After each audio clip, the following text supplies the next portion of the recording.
welcome to Doors and Corners, a sci-fi and fantasy film commentary podcast. I'm Brian. And I'm Zach. And every Friday we sit down and watch a science fiction or fantasy film and give our 2 cents on its quality, production, story, and trivia. We watch the film together, but without sounds or visuals provided to avoid copyright issues.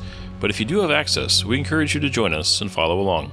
Here, we like to keep things casual, and there may be discussions of spoilers or sensitive materials or language. But we do try and keep things clean and family-friendly. Ultimately, the goal of this podcast is to create the experience of us all sitting down and watching this movie together. So get ready to hit that play button, because we're about to get started. Damn Doors and Corners, that's where they get you. Welcome back to Doors and Corners. I'm Brian. I'm Zach. And tonight, we're doing the same thing over and over again, it feels like, for the last 2 years, Zach. Does it feel like that to you? It can feel that way. A little bit groundhoggy. Yeah, like we're just kind of repeating the same thing over and over. Anyways, this movie, The Edge of Tomorrow, Live, Die, Repeat, is about that kind of a situation. Mm-hmm. It is indeed. And this movie just, it had so many different titles through production, okay? When I remember becoming aware of this movie because all these people were signing on to it. This was in my peak kind of fever for keeping up with movie news. I heard about this Tom Cruise sci-fi thing that literally described as a cross between Starship Troopers and Groundhog Day. This was like 2011, 2012. And I was kind of keep track of it. And it kept going through renamings because it was announced with the title of All You Need Is Kill, which is the title of the light novel / manga that it's based on, Japanese comic. And then it was changed to Live, Die, Repeat. And then it was changed to Edge of Tomorrow. But it kept the tagline Live, Die, Repeat. But the tagline was so prominent on the posters and the advertising that a whole bunch of people thought it was called Live, Die, Repeat, to the point of where it's actually sorted. It, like when it went into DVD and Blu-ray, it was put in the L section on things like Redbox and Best Buy because people knew it by the title of Live, Die, Repeat. And now on like Amazon and stuff, it's called Edge of Tomorrow, Live, Die, Repeat. Yeah. I mean, on the cover of my Blu-ray, the Live, Die, Repeat are much larger font size than The Edge of Tomorrow. So I would not blame anybody for picking up that Blu-ray and thinking it was actually called Live, Die, Repeat. Even though I actually prefer Edge of Tomorrow. We were talking about this before we started recording. Although it is a vague title, I think if you know this film, it does work perfectly for like the premise, but I also do understand the criticism. So, yeah. Yeah, it's a little weird. I'm not the biggest fan of the title of Edge of Tomorrow. I think that it's a little too vague. It doesn't tell you anything about the movie.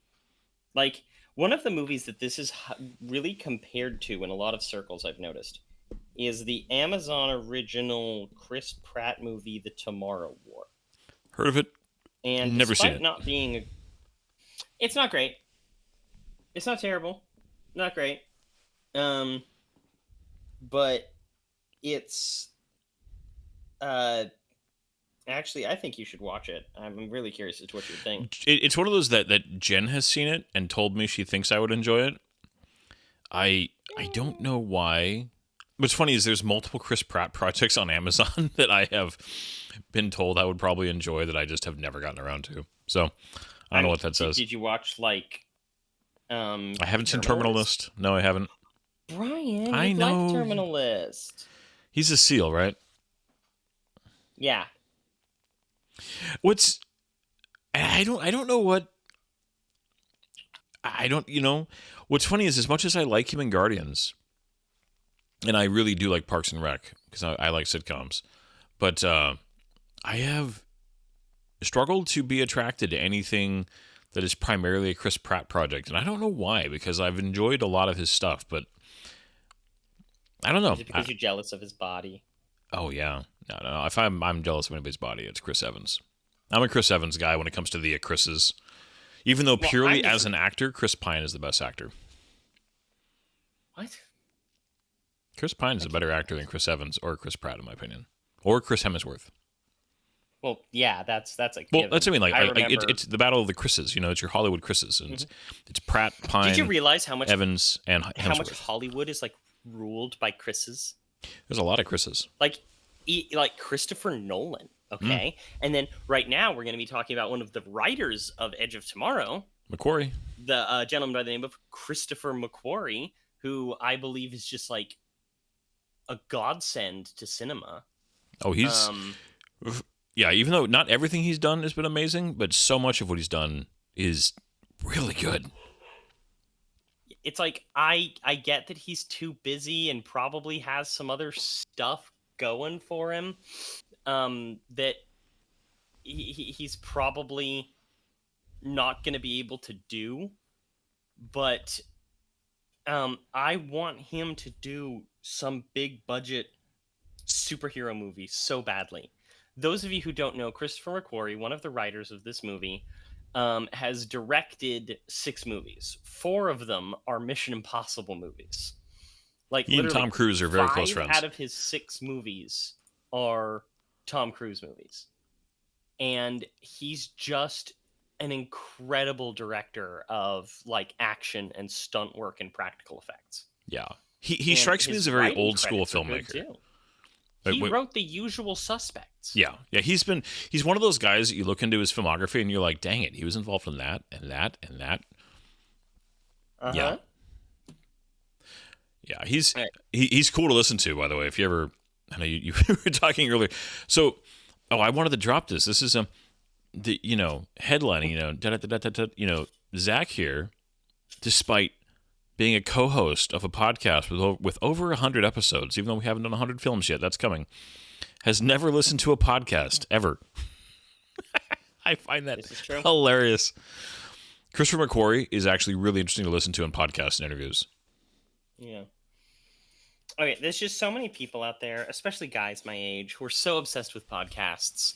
And it's like they base their entire life around podcasts. And there's always this, have you listened to this podcast? Surely you've listened to this podcast. And I'm like, it's almost like how I am with anime.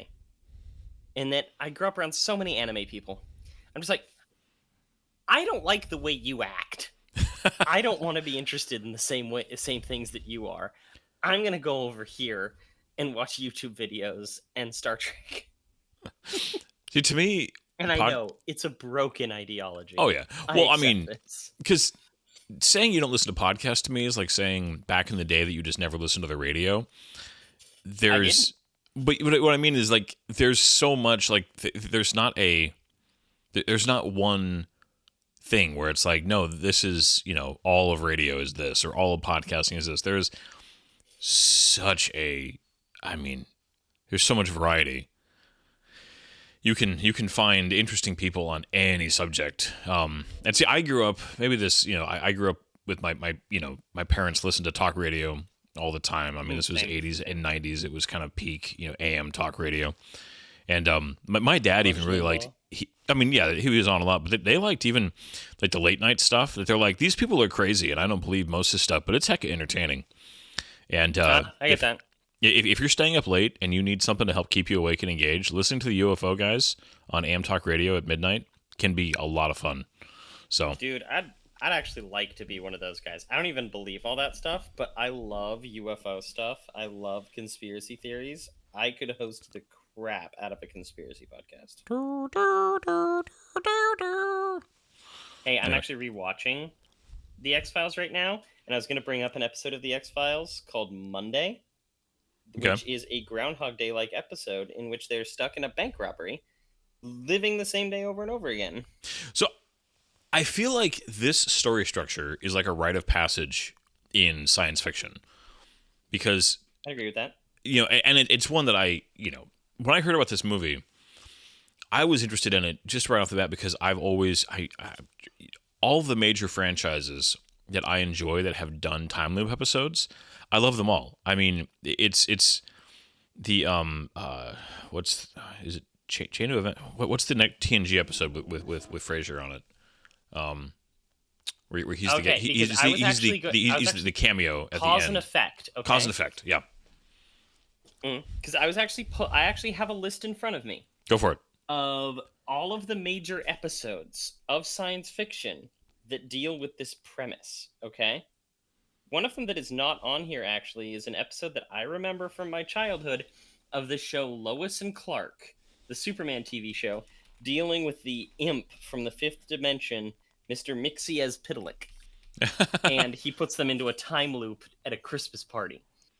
But like the show Fringe has a really good one.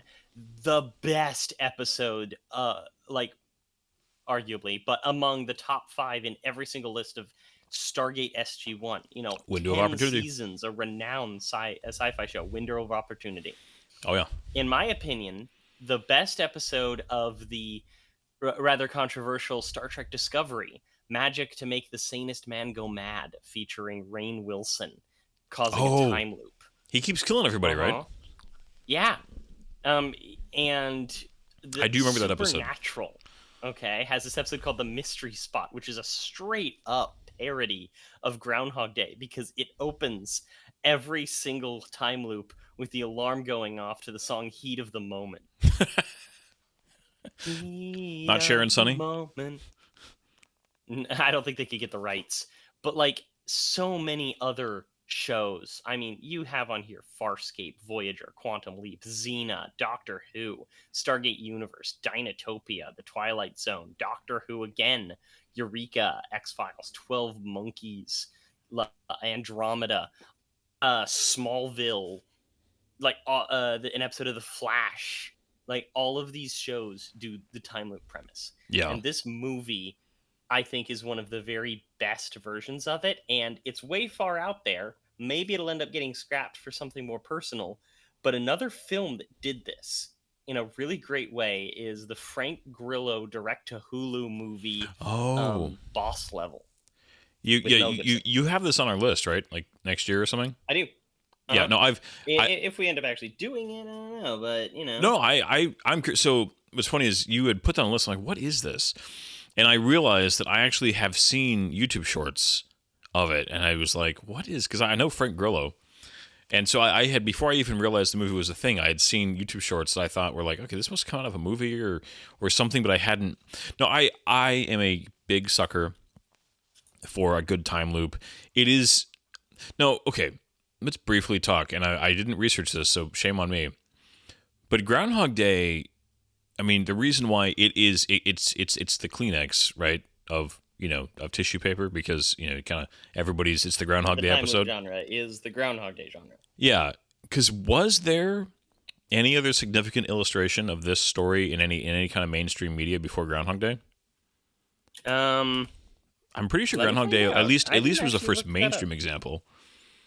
Definitely the first mainstream example. So there was a 1915 Russian novel, The Curled Up Time, and then there were a couple of short stories. Yeah. And technically, Cause and Effect was like 2 years before Groundhog Day. The Star Trek Next Generation episode, Cause and Effect, was from 1992. Which, Groundhog Day was what, 94 or 5? Yes, it was 1993. Okay, so so Groundhog Day would have been written before Cause and Effect was filmed. So I'm curious which script came first. I'm curious about it too. But actually, okay, small rant. Go for it. Small rant. Completely off topic. One of the biggest missed opportunities that Star Trek ever had was the character of the captain of the starship Bozeman from the end of Cause and Effect, in which this ship from Kirk's era is just caught in a time loop for so long that they're transported into the time of the 24th century in Star Trek Next Generation, and you have this well-known legendary actor playing this captain out of time. Like, they couldn't have brought in Admiral Bozeman into Star Trek Picard or something. Like, what's funny is that Kelsey Grammer is a famous Trekkie. Like, he loves Star Trek. Like, he petitioned to be in Star Trek. So I'm sure he would have found a way to do it with them. drives me crazy. Yeah. I know there's a couple of books out there about the Bozeman. He becomes like a big deal during the Dominion War. in some Yeah. of the Star Trek Well, books. there was one that I remember reading. I remember actually owning this book. It's a paperback, and it was where he actually was the first captain of the Enterprise E before Picard took it over. Yeah, he helped build the Sovereign class. I remember that too. He helped build the Sovereign class starship when it was the USS Sovereign, and then after the destruction of the Enterprise, it got renamed from the Sovereign to the Enterprise. Yeah. Like he was supposed to be the captain of the flagship. We really are a bunch of nerds. There was a Star Trek book, a non-canon, but okay. Anyways, no, Conflicts with the video game Star Trek Bridge Commander. Bridge Commander, which is where about the USS Sovereign. Yeah, you command the first of Sovereign. the Sovereign class starships. Yeah, and the Enterprise E is also in that, so you have both of them at one point. Mm-hmm, Separate ships. I wonder. Get your shit together, Star Trek canon. Oh, Star There Trek is no canon. Star Trek canon. Star Trek canon would make Star Wars fans cringe. To quote the name of the time loop episode from Star Trek Discovery, magic to make the sanest man go mad. Anyway, No. Tom Cruise. Really fast, let's say, I have a memory, maybe I'm totally imagining this, that you're actually not a big fan of Groundhog Day, the film? I don't hate it. If it's on, I'd watch it. I guess that I saw it so many times growing up that it kind of began to wear on me. Ah, okay. But it's good.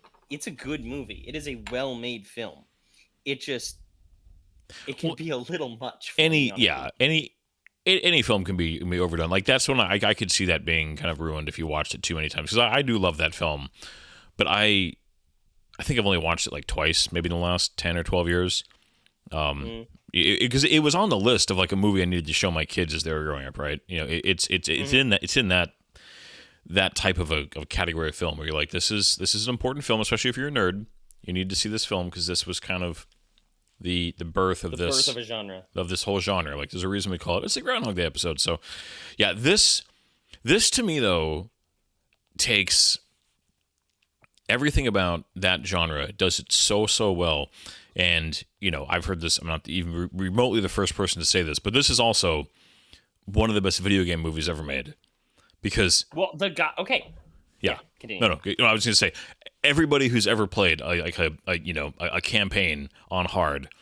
I mean, this I think of. When I was working graveyards at the group home, I was finally said, I'm going to sit down. I'm going to do all of Bungie's Halo games solo legendary because I had never really done it, and I had a fantastic time.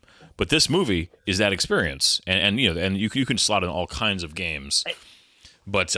Yeah, where you're just there like... There is specifically a reason for that. Yeah, like, go for it. Legitimately. Because the author of All You Need Is Kill, whose name I have around here somewhere, Hiroshi Sakurazaka.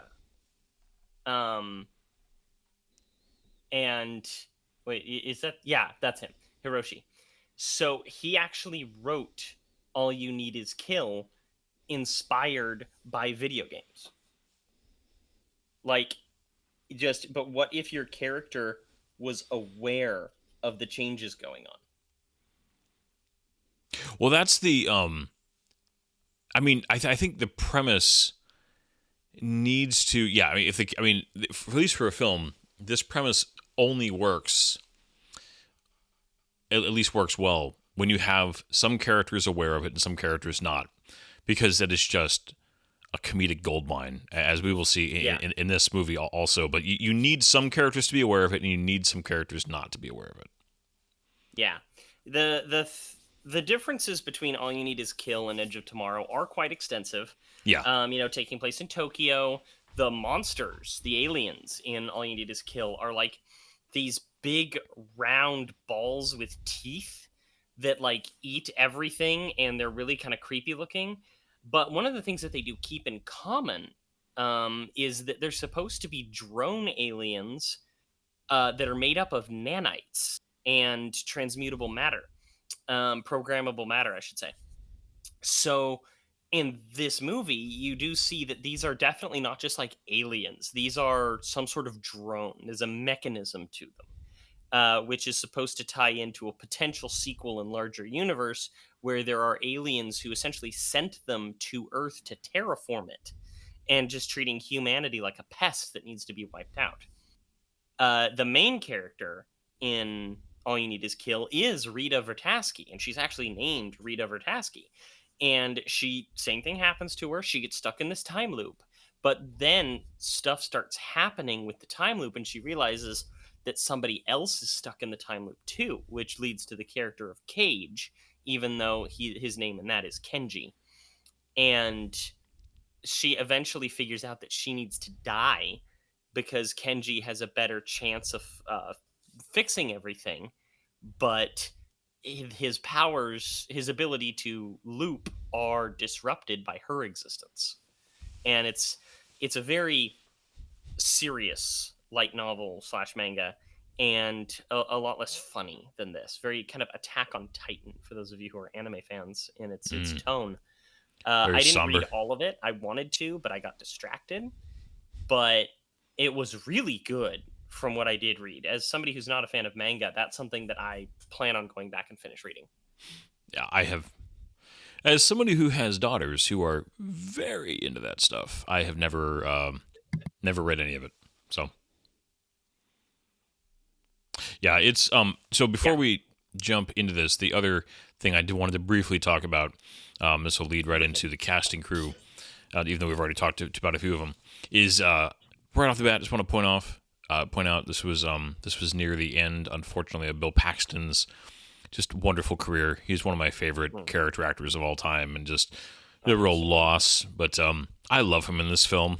It's a small role, but he plays such a great variation on such a the drill sergeant is a very storied character with a lot of great performances over the years. It's a very cliched character, and he plays it straight down, in a way of what that kind of character is supposed to be. But he's one of my favorite little standouts in this film, and I think Bill Paxton really had fun with him. I think.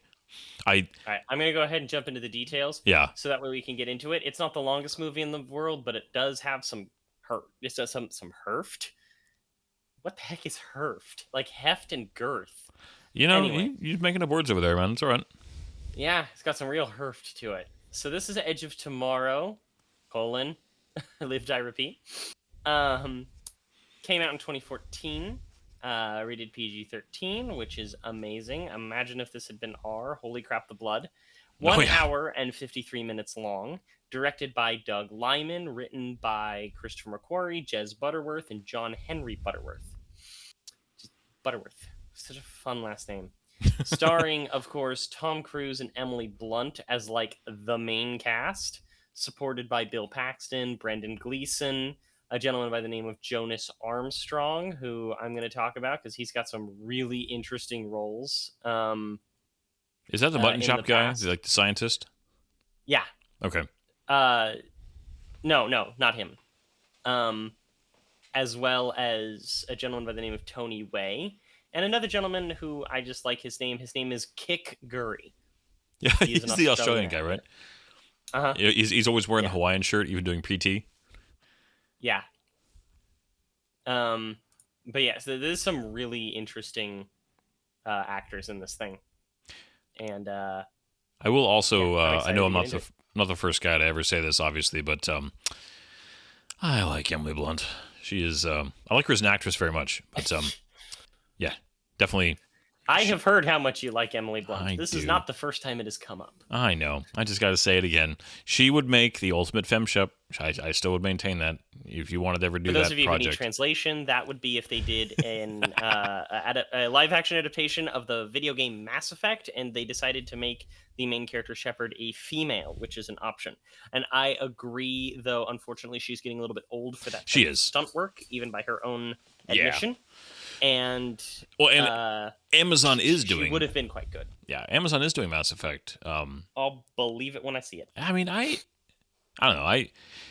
I think that if they can get the PR machine rolling, whenever BioWare, God willing, they actually do make one more. even if it's not great, I want to do one more. But anyways, yeah. But I think she and Tom Cruise work really well together. It is. If you ever want some laughs, go look at some of the PR stuff they were doing for this film together. There's some funny clips out there. Anyways, yeah.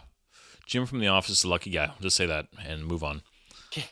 So, yes, this is Edge of Tomorrow. We are watching it on Amazon, where it says that it is 1 hour, 53 minutes long, and 25 seconds. It is one of those things where if you have to go to the bathroom, go now. Yeah. Otherwise, we're going to get started. We are going to get started. Yeah, please jump in and watch it along with us. We're going to get started in 3, 2, 1, go. Yeah, it did occur to me that this is one of those movies that has a really small cast, which has probably like really helped with the budget, you know? Well, this was not a cheap movie by any means. I mean, what is it, 175 million approximately? Approximately, but they did a lot of reshoots on it. Yeah, they did. Well, Doug Liman, his style apparently is not budget friendly, put it that way. No. Okay, you, if I recall, are not a fan of these kind of openings with like the newsreels and kind of the faux realistic, like, you know, this is like almost like a documentary style opening what they were trying to do. I mean, right? Is that a thing for you? It really depends. It's like a step up from just the random ass narration. But it's also often clumsy. A movie like this, it makes sense to do it this way. I get it. It's not my favorite. The transition from what is real to what is fake is a little too jarring, in my opinion. Yeah. Well, even like the quality of the film, you know, this is obviously like they're deliberately doing a very grainy, you know, CNN on like old cable quality of film. Yeah. The opening crawl here, there is a couple sequences that opening newsreel does imply that Hillary Clinton is president. And when he's talking, okay, right here we see the first glimpse of Tom Cruise. His background is straight out of the movie War Games with, you know, would you like to play a game? Yeah. You know? With Matthew Broderick one. And it's actually a little Easter egg. The in some of the stuff I was reading, that the little bits of him talking here that he shot that like literally just like with Doug Liman, like just the two of them, or not the two of them, but like kind of almost like on the side, like it wasn't part of the main production. Yeah. They had to do all kinds of little reshoots like that for the editing. We were actually talking about, could you imagine the editing for this thing? Oh, well, Good just God. The challenge of, so I mean, right off the bat, I just talk about there's Mrs. Clinton. This this guy just looks, I don't know, William Cage. I'm wondering if they were thinking about Mortal Kombat. Anyways, so the challenge of keeping your audience from getting confused, I feel like, is always a challenge in these type of storylines, especially because you know, you go to like window of opportunity for Stargate or Cause and Effect. Cause and Effect is very straightforward because you literally just have they only show you a run through in between each commercial break, essentially, right? Like they actually use the format of television to their advantage in that one. Okay. But this one, quick funny thing, this is not special effects. Oh yeah, they actually did do on location. They shut down Trafalgar Square, caused all kinds of problems for commuters, and they were very mad at it. But you know, you don't have any special effects needed here. You just land a helicopter and out pops Tom Cruise, and there you go. Exactly. But I was gonna say the challenge of not losing your audience, and like you're kind of teaching your audience about it, and because I mean we'll see this as we go, the amount of time that becomes implied between them actually showing you the jump just starts like exponentially getting bigger and bigger and bigger. I mean, which is, to be fair, like that's what Groundhog Day also, where you spend, you know, the first part of that whole, you know, section very methodically kind of educating the audience about, I don't know, the rules, so to speak. Mm-hmm. But it is, I can imagine just the challenge of keeping people engaged, not, you know, keeping the pace up, not letting people get bored, but at the same time, not losing them by going too fast. Man, that'd be a challenge. Yeah. This is quite the map, by the way. You think of like this invasion, it's like from every direction. You look at that map. Like we focus on D-Day essentially. They're landing. The coast of France, but everybody's attacking from the. Yeah. This right here, the Operation Downfall. Are you familiar with the actual Operation Downfall? Not off the top of my head. Operation Downfall was the D-Day-like invasion plan that was going to be the invasion of mainland Japan before they decided to go with the atomic bomb. Okay. And it was going to be one of these things. It's interesting if you look too back there, amphibious things like landings. They have Brazilian troops in Spain, and they have like Chinese troops like in Turkey. Yeah, most of Italy's gone, but I couldn't see who was in Italy because I was really curious about like why didn't they have a more multinational troop here? But then that map makes sense of it. Is that the Chinese are on that other side, the Russians are up there in blue, Brazil's down there in yellow. It's interesting. Yeah.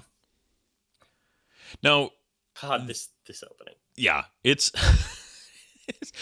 so one of the things I do, I always enjoy Tom Cruise kind of playing against type a little bit, and even though obviously he transitions in this film, to a very capable action person, I like this beginning part where you get to see him play somebody who's not very secure and is kind of he really plays the coward and somebody who's not capable. That's actually, I think that helps too, because you think about where he starts. He's not coming into this as somebody with like a combat background or somebody who already has like a leg up with learning how to fight. He starts this day as one of the least likely personality types to be stuck, in this whole thing. And but I enjoy watching Tom Cruise not play a super competent, capable person. It's just fun. Yeah. No, it's really good character development, and he plays the schmooze in here so well. And this whole thing with him like trying to blackmail him, it's so good. Like, it's just such a good setup for everything that's coming next. It establishes how much of a coward he is. It makes him look like a yuppie, and you're not cheering for him. No, and he actively resorts to blackmail immediately. In order to get out of combat duty. Well, it's interesting because this is a very European movie, right? And you start with your main character, who is American, as not a likable or a heroic character at all. It's a smart choice to give. And I was going to say, as much as I love the action and I love just the sci-fi loop parts of this story, I actually think that this movie does a fantastic job with character development. I think this is a movie that deserves more credit than it gets sometimes for, the actual character story happening. the chair there, that's such a little detail that really is effective. What do you mean? Well, when he turns and like kind of bumps into the chair very awkwardly, just showing that he is not. He's afraid. Yeah, he is. He's not. He's not a physical specimen when it comes to his ability. Oh, man. Okay. This would suck. Instantly tased. But yeah, I do imagine that this is probably like, probably later in the day. Like maybe in like the afternoon or something. Yeah, I always took it as he was landing in the morning because the sun was low. Mm-hmm. And then this is later in the day because, I mean, if you get knocked out with tasers, you're not out like all night or anything. You're usually out, for just an hour at the most. Yeah, but I imagine that they would also probably like, what's the word I'm looking for?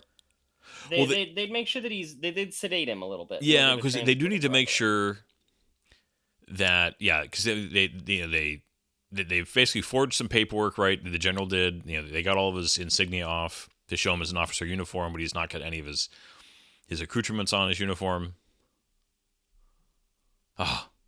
This guy. Yeah, for those of you unaware, there's this whole thing about him being busted down to private, which he was a major.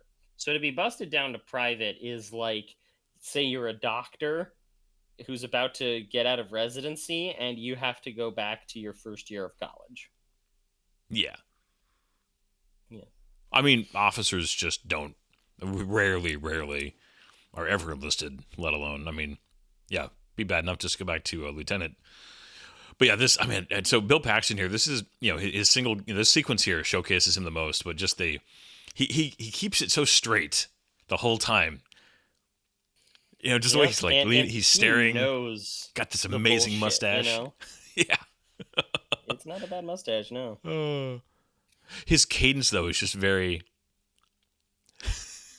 Yeah, how to describe it? Oh, are you an American? I'm from Kentucky. It's like Southern, but like so jaunty. Yeah. Well, that's the thing is he's got like this joy about him, but at the same time, like he's dangerous. He's such a Marine. Like, it doesn't even flat out say that they're the Marine Corps or something like that. But God, he acts like such a Marine. Oh yeah. Like he is full of joy at his bullshit. Oh yeah. He loves it. Well, and I mean, Master Sergeants, I mean, that is, you're getting up near the very, very, very top of your enlisted ranks. And those people usually, because you're well past when you could retire if you've reached that rank. So if you're still in the military and you're that rank, it's because you want to be in the military. Yeah. Because you love it. And they are some of the most terrifyingly dangerous yet hilarious people in the world. Taking me to the phone, are you, Sergeant? They also do a great job, I feel like, of making this feel like a very plausible near future military. Yeah, everything down to the cut of the uniforms, where the pockets are, where the insignias are. Because if you look at the modern military, we are definitely heading, the angled pockets, the cut of things, the camouflage patterns. I feel like they really nailed a believable. Even the design of the jackets, when we get to that, it feels plausible. This is supposed to take place, because it came out in 2014, right? This is supposed to take place in 2020, so 6 years ago now by our reckoning. And the whole thing is that the aliens landed in 2015, and they've been moving out from like Russia, Eastern Bloc area for about 5 years, very slowly. And so they are just straight up using modern military look and gear because like not much would have changed during that time. They wouldn't have the capacity to change much of it during that time. Yeah. Well, like the one uniform that's not different at all is that Tom Cruise is just in a straight up modern military officer's uniform. Like they didn't change it at all. Nope. But it's just the Army standard. But that's where I feel like with the jacket, it's the kind of thing where you could imagine, okay, because as soon as you're in wartime, right, there's always accelerated development of war technology because there is nothing better for the industry and the money going into it than an active war. And so the idea that you could come up with something pretty crazy pretty fast. I mean, the P-51 was like, I think, blueprinted to production in something like 3 months is like one of the records of like all of military hardware in World War II. Mm-hmm. Like that kind of stuff does happen when you have the right kind of motivation and unlimited money. Yeah. When I was showing this movie to my wife, she was like, "Are they eating the cards? Why are they eating the cards?" And she was like absolutely aghast at it. And I'm just like, that is exactly what a sergeant would make. Oh, absolutely. I mean, it's privates do. Oh yeah, they're not worried about the health concerns of eating paper. Like go for it. No. This actually is, I mean, not a bad representation of a military base, of a forward base, type of scenario where war is about to happen. You go back and look at photographs of the deployment camps in London and not in London, just in England in general in World War II leading up to D-Day. Oh yeah, you have hundreds of thousands of men just living in wherever they could set up. I mean, here I do love the fact they make it Heathrow, and they actually did do digital work in Heathrow to convert it. Yep. Because I mean, in a situation like this, you would take those bases and transform them, right? Yep, pre-existing. I And the love it. look of the jacket is quite good. Yeah. They were originally going to have them be almost entirely digital, like an Iron Man suit. But it was actually Tom Cruise who, like Tom Cruise often does, he comes in and, as just kind of a force of nature, Yeah. demands changes. And one of the changes that he demanded is that they be as practical as possible when it comes to the suits. They were not And light. They the actors just wearing these things was like a tremendous workout. yeah, they had some as light as 40 pounds, and they had some as heavy as This guy. 110 pounds. Gotta be free, man. Oh, yeah. I did not need to see that, Kimmel. But yeah, this gentleman right here, this is Kick Gurry. And they filmed in London. They also filmed they had a lot of Australians on hand. And he's an Australian actor who does a lot of local Australian things. Yeah, the Caravan of Garbage guys are very excited to see him. Yeah. For anybody who doesn't know, they are Australian. Where's the safety? I do love the line of just, better believe it. That day comes, I'm going to make it work. I was disappointed in the behind the scenes. Not that I'm disappointed in Emily Blunt's fitness level by any means, but the behind the scenes that she did have a wire on her for the planking. Not all the time. Not all the time, but that was actually one of the things that helped her get the role, is that she could straight up do that planking thing. The helicopter blade sword, she got from the... It is one of the few things that was very kind of anime looking still, I feel like, in the design. Well, that was part of the point, and I like that, like, as somebody who's not a big fan of anime, and I kind of hate the swords that they do, I'm okay with it in this situation, because with the jacket, it makes it a little bit more practical.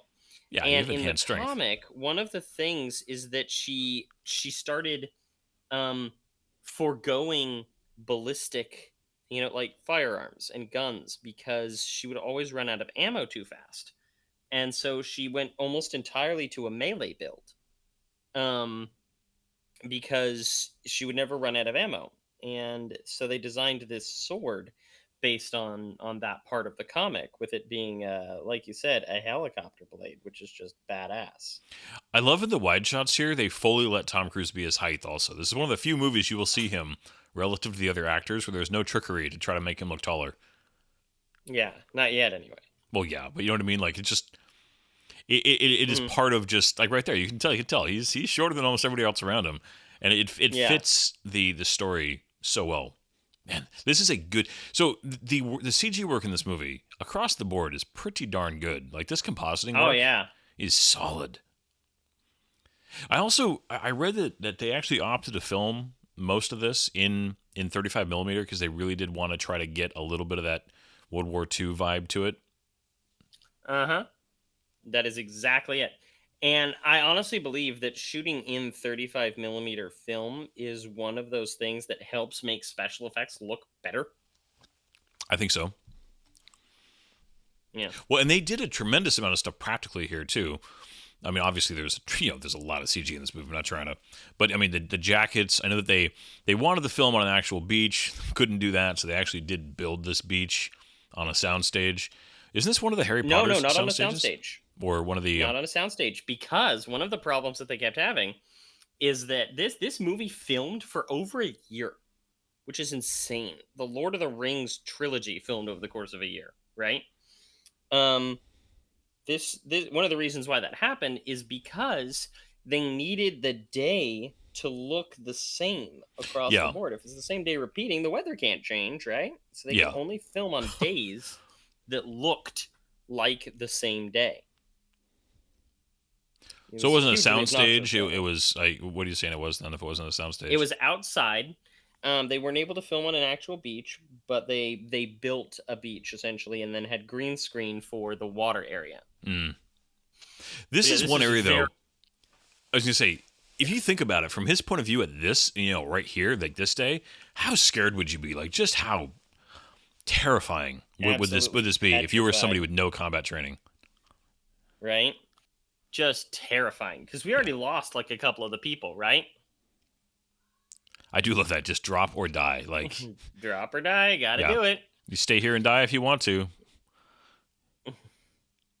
And this is another part where my wife, when we were watching this, she's just like, "That'd be me, just frozen. I'd die. Yeah. I wouldn't even be able to drop. I'd just die." He's this whole like. I mean, this isn't. I mean, obviously with special effects, this is not technically a oneer, but the fact that they do kind of make this whole thing, look like one big shot until he lands there. And they is make really it good. last. I love the detail, by the way. This first landing, he lands really badly, loses his visor, and then repeatedly you can see as he's getting better because he sticks that landing better and better over the first couple loops. Yeah. His teddy bear. The random like teddy bear taped to the front of the guy's thing. The soldiers do some weird stuff, though. I mean, They do. It's just look how good the practical stuff looks. oh yeah, These guys look like they're having problems. I like that they make the suits kind of buggy. Here he is, this guy having electrical problems on the ground. One of the things in the novel is that these suits were so janky and dangerous that they were almost as much a hindrance as a help. They were super heavy. They were hard to maneuver. If you moved too fast, it would actually break your own bones. The actual design of them, though, is based heavily on the Talos exoskeleton, which about 10 years ago was this big deal coming out of DARPA. For those of you who don't know, that's the United States Defense Advanced Research Projects Agency, which does all kinds of weird, freaky shit behind the scenes in weapons and technology development to help like with light machine gunners and load lifters and things, and his actual functional exoskeleton. But it's also impractical to manufacture in mass. Yeah, well, Especially for and its power systems. but to say the one big thing that continually gets in the way of any of this kind of stuff, like you could build an exoskeleton. It's not that hard to do. The power, Oh yeah, the powering it is the problem. yeah. You need some hydrogen fuel cells. Come on, let's go, people. Oh, Yeah. I do love just These big bat cannons are fascinating. Well, I like the movement in these things too, especially when you get later when you see them being used, in a more we're halfway through, man, just immediately killer too right here. It's just this movie does not open lightly. No, it does not treat its characters very nicely. Yeah. Well, in Tom Cruise's first death here, when he starts this whole thing, that is one of those shots where they really pushed, I think, the PG-13 rating as far as they could go there. Yeah, I mean, if the blood had been like red, goodness gracious. You're gonna miss your moment. Oh. Hey, I mean, he's prophetic. A lot of that squad made it, by the way. At least to this little, dugout here area. Yeah, this little berm. He's still got his Hawaiian shirt. I love that. With his, Yeah. it's just. And he's still obsessed with the safety, which I would be too. Okay. Oh yeah, I want something. I mean, come on. Yeah, at this point, you're like, give me at least a chance. Yeah. It's I interesting, can't though, remember. because- Does it show his death here? Yeah. Paxton's death. I mean. Oh no, I don't think they really ever show. I mean, he might die kind of in the mass of tentacles that come up here, but not like in a really explicit way showing his specific death. Yeah, because that's not something that they really focus on. Is Bill Paxton's character's death? Because it seems like that would be somebody who they would kind of highlight. I do really appreciate though that these were very alien. I mean, I get that it's just kind of a tentacle monster, but I like the fact that these weren't just, as much as I adore Star Trek, that these weren't, just humans with different heads. The anthropomorphs, yeah. Yeah. And the way that they move is terrifying. Like, if you were actually a soldier in this scenario, this would be, like, horrifying to be fighting an enemy like this. Yeah. And, again, they wanted to really sell that they were alien. They didn't want them to be too tentacly, or they didn't want their tentacles to be too organic. So it's almost like they made them out of obsidian shards, okay? And they're essentially heads with tentacles, and that's it. Yeah. And the idea is that they're supposed to be like drones. They're supposed to be artificial. And then here we have what they call the Alpha, which is the blue one. And Claymore Mine. Half a pound of C4, 100 ball bearings in a shaped charge in order to create a fan of just nasty. Boom! Oh. Yeah, and he's just melting. It's terrific. Yeah. Ugh. And then the moment that he gains his power. Yeah. But then right here, where you have the beginning of all this, I was thinking about it again. I was talking with my kids and wife about this, and the first time this happens, I feel like you would have to just be telling yourself, okay, I just had a nightmare. I just had some kind of weird dream, right? And then realizing that, wait a minute, my dream is really accurate about here. Just what this would be like to process the first 2 or 3 times through would just be just the utter feeling of psychosis. Yeah, you're like, I'm a crazy person. And the more you try to explain it to anybody, the more crazy you sound, right? I mean, it's like the inverse of later on he uses the line multiple times with characters. I'm gonna tell you a story, and the longer I keep talking, I think the less crazy I'm gonna sound is what he says, or the more it's gonna make sense, something along those lines. But it's like the opposite of that at the beginning. You're like, no, the more I talk, the more crazy I sound. Right. Battle is the great redeemer. I love this little I don't know how accurate his accent is for Kentucky, but his cadence in his accent is just impeccable. Oh yeah, it's excellent. Oh. Well, you really do. The line where he does say, "You're American?" No, sir, I'm from Kentucky. That is in one line. You've done more character work there than some movies do in their entire runtime to explain everything you need to know about this guy. And also to explain everything you need to know about Kentucky. Kentucky. Yeah. Parasitic scum. Private Cage. How old? So Tom Cruise is, I believe he's finally in his early 60s at this point. But he would have been... he would have been about 50 years old when this movie was made. Yeah. Yeah. Because, isn't he 60? Yeah, like 61, 62, something like that? Yeah, I mean, he was born in 1962. Oh, my gosh. Mm-hmm. Crazy, isn't it? Tip of the spear, crack of my ass.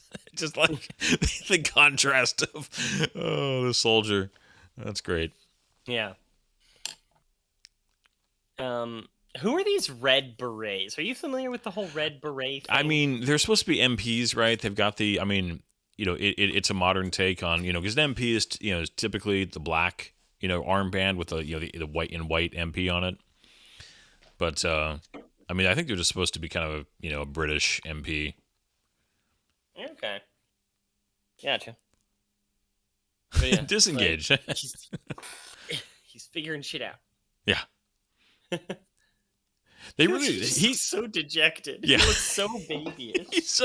Well, the look here, and then later, I know I'm jumping ahead a little bit. Later, when he finally is like kind of decides to go it alone, and he's like drunk in this stage, but they have him be so sweaty. His face is just his upper lip specifically. It's like somebody just, came up and just spritzed him right in the face with a water bottle.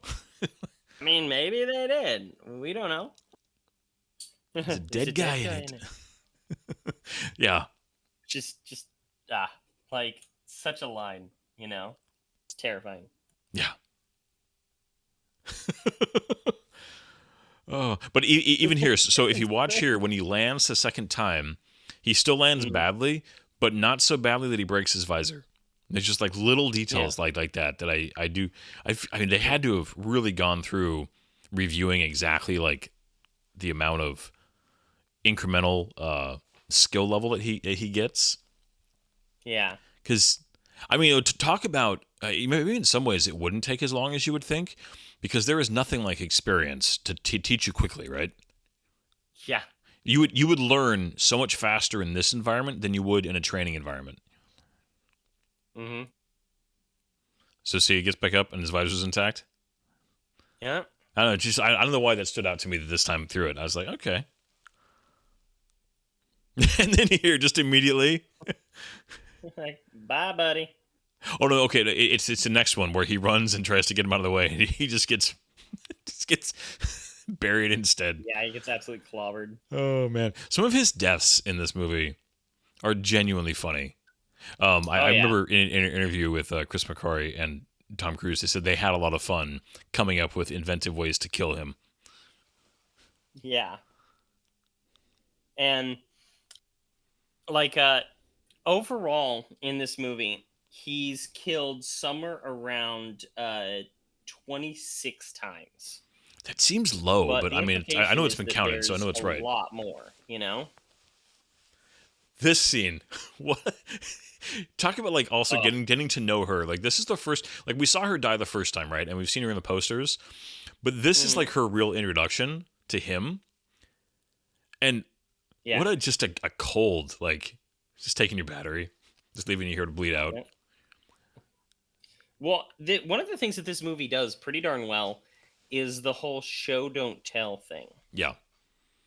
And they do it quite well, especially with their relationship between these two.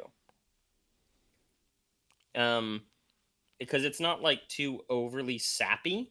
It's not too overly romantic, but you see the care grow between the two really well. Yeah. No, I do think that as much as, yes, there's a romantic edge there that kind of gets in at the end, I really feel like this movie genuinely hits the...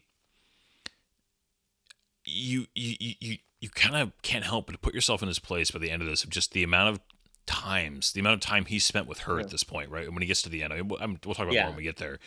But it feels so genuine and so real by the time we get there. And again, for a movie that is not 3.5 hours long, that is an accomplishment. Yeah.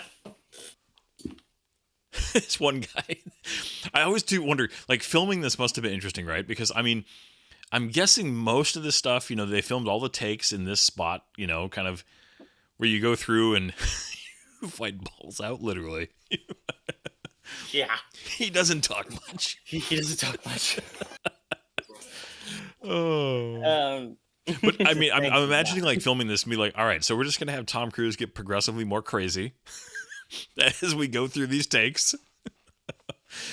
Oh, and then the duct tape that we get to here is just so great. Oh, it's such a fantastic way of doing it. Oh. It's guy's crazy. Just like you are crazy. You're so crazy. Because you can imagine how you would take this if you're everybody else. Because at this point, he doesn't know enough, to really convince them, right? But it's just duct tapes his mouth closed. Although, and like this for this is funny. Every time he dies and has to go through the opening night, right? Just the like meeting everybody, going through the whole like it reminds me again of Window of Opportunity. The Stargate episode where it's revealed that Teal'c is starting his day getting a door slammed into his face by is it Sergeant Skyler? I think it's no. I don't think it's Skyler. I think it's just some random guy. It's like a younger guy. If I recall but just correctly. like what a way to restart your day. Like you restart your day with just this like. What a way to start. Best part of waking up is getting thrown into battle. Yeah, but no, I mean, like here though, and but there he lands on his feet now.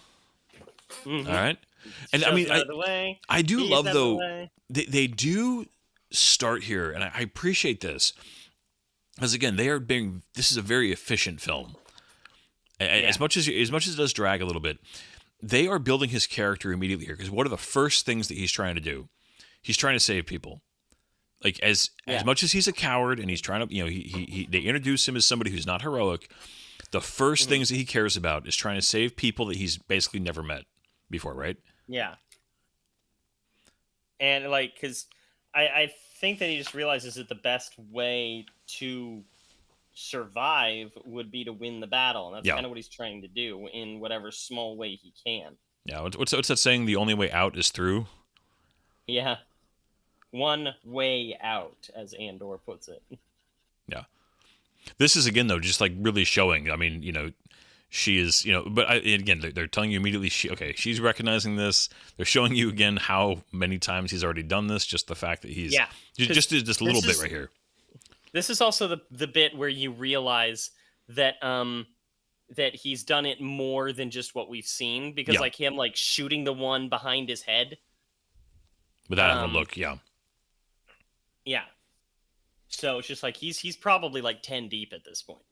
Yeah. And then Oh, no. getting having the relationship between the two of them, and then him having to convince her, then going through. There's also like, man, they really balance the edge of humor and seriousness in their relationship. Also, I like that they're showing little bits here of just that he's found kind of the most efficient way through this. I was joking again, as a video game player, when you play through a game where you find the right button combination to quickly get through conversations you don't care about anymore, where you're like, you just like, oh, this is the fastest path through. This is what he's doing. Yeah. And this whole thing when he like leaves, quote unquote, is the first time. Oh, So good. Oh, with the truck. Yeah. No. We must dissuade him of this delusion. I'm not going to run from you guys. Not a chance. Thank you. Shakes his hand. He just makes him like leave. Like, what the actual? This doesn't make any sense. Like, what's the quickest way to get rid of this guy? Some PT. And then in the background, that's good. But even here in PT, they're not like in PT gear. They're just out like in their regular BDUs. But of course, the one guy still's got his Hawaiian shirt on. But I mean, I think it'd be hard to be in BDUs all the time, like, or have PT gear in this situation. Yeah. I mean, it's the kind of thing where, military guys are like, oh, it's not realistic. No, once you get out into a field encampment, a lot of the training, barracks standards kind of go out the window a little bit. So. Yeah. This Sarge. One of the quickest ways to get into trouble is insulting the sergeant. I do have to say, it is fortunate that Cage had Tom Cruise's physique, as far as just, Tom Cruise is somebody who I can't imagine has been out of shape in a long time. Yeah. So, at least he started, because this is a day where you couldn't like exercise. You would be stuck doing this in whatever shape you were in right at the beginning of the day. You wouldn't have any time to change it. So you are,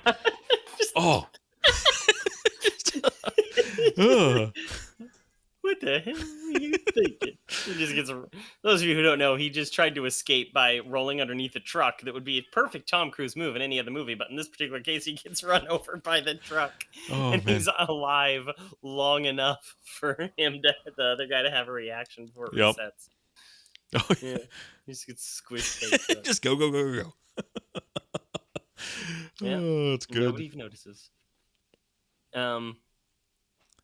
Yeah, this is interesting to me. The training gear here, it makes a lot of sense that they would have developed these this way, because with the just crazy whirly gigs that we've seen previously, it would make sense that they would develop something like this.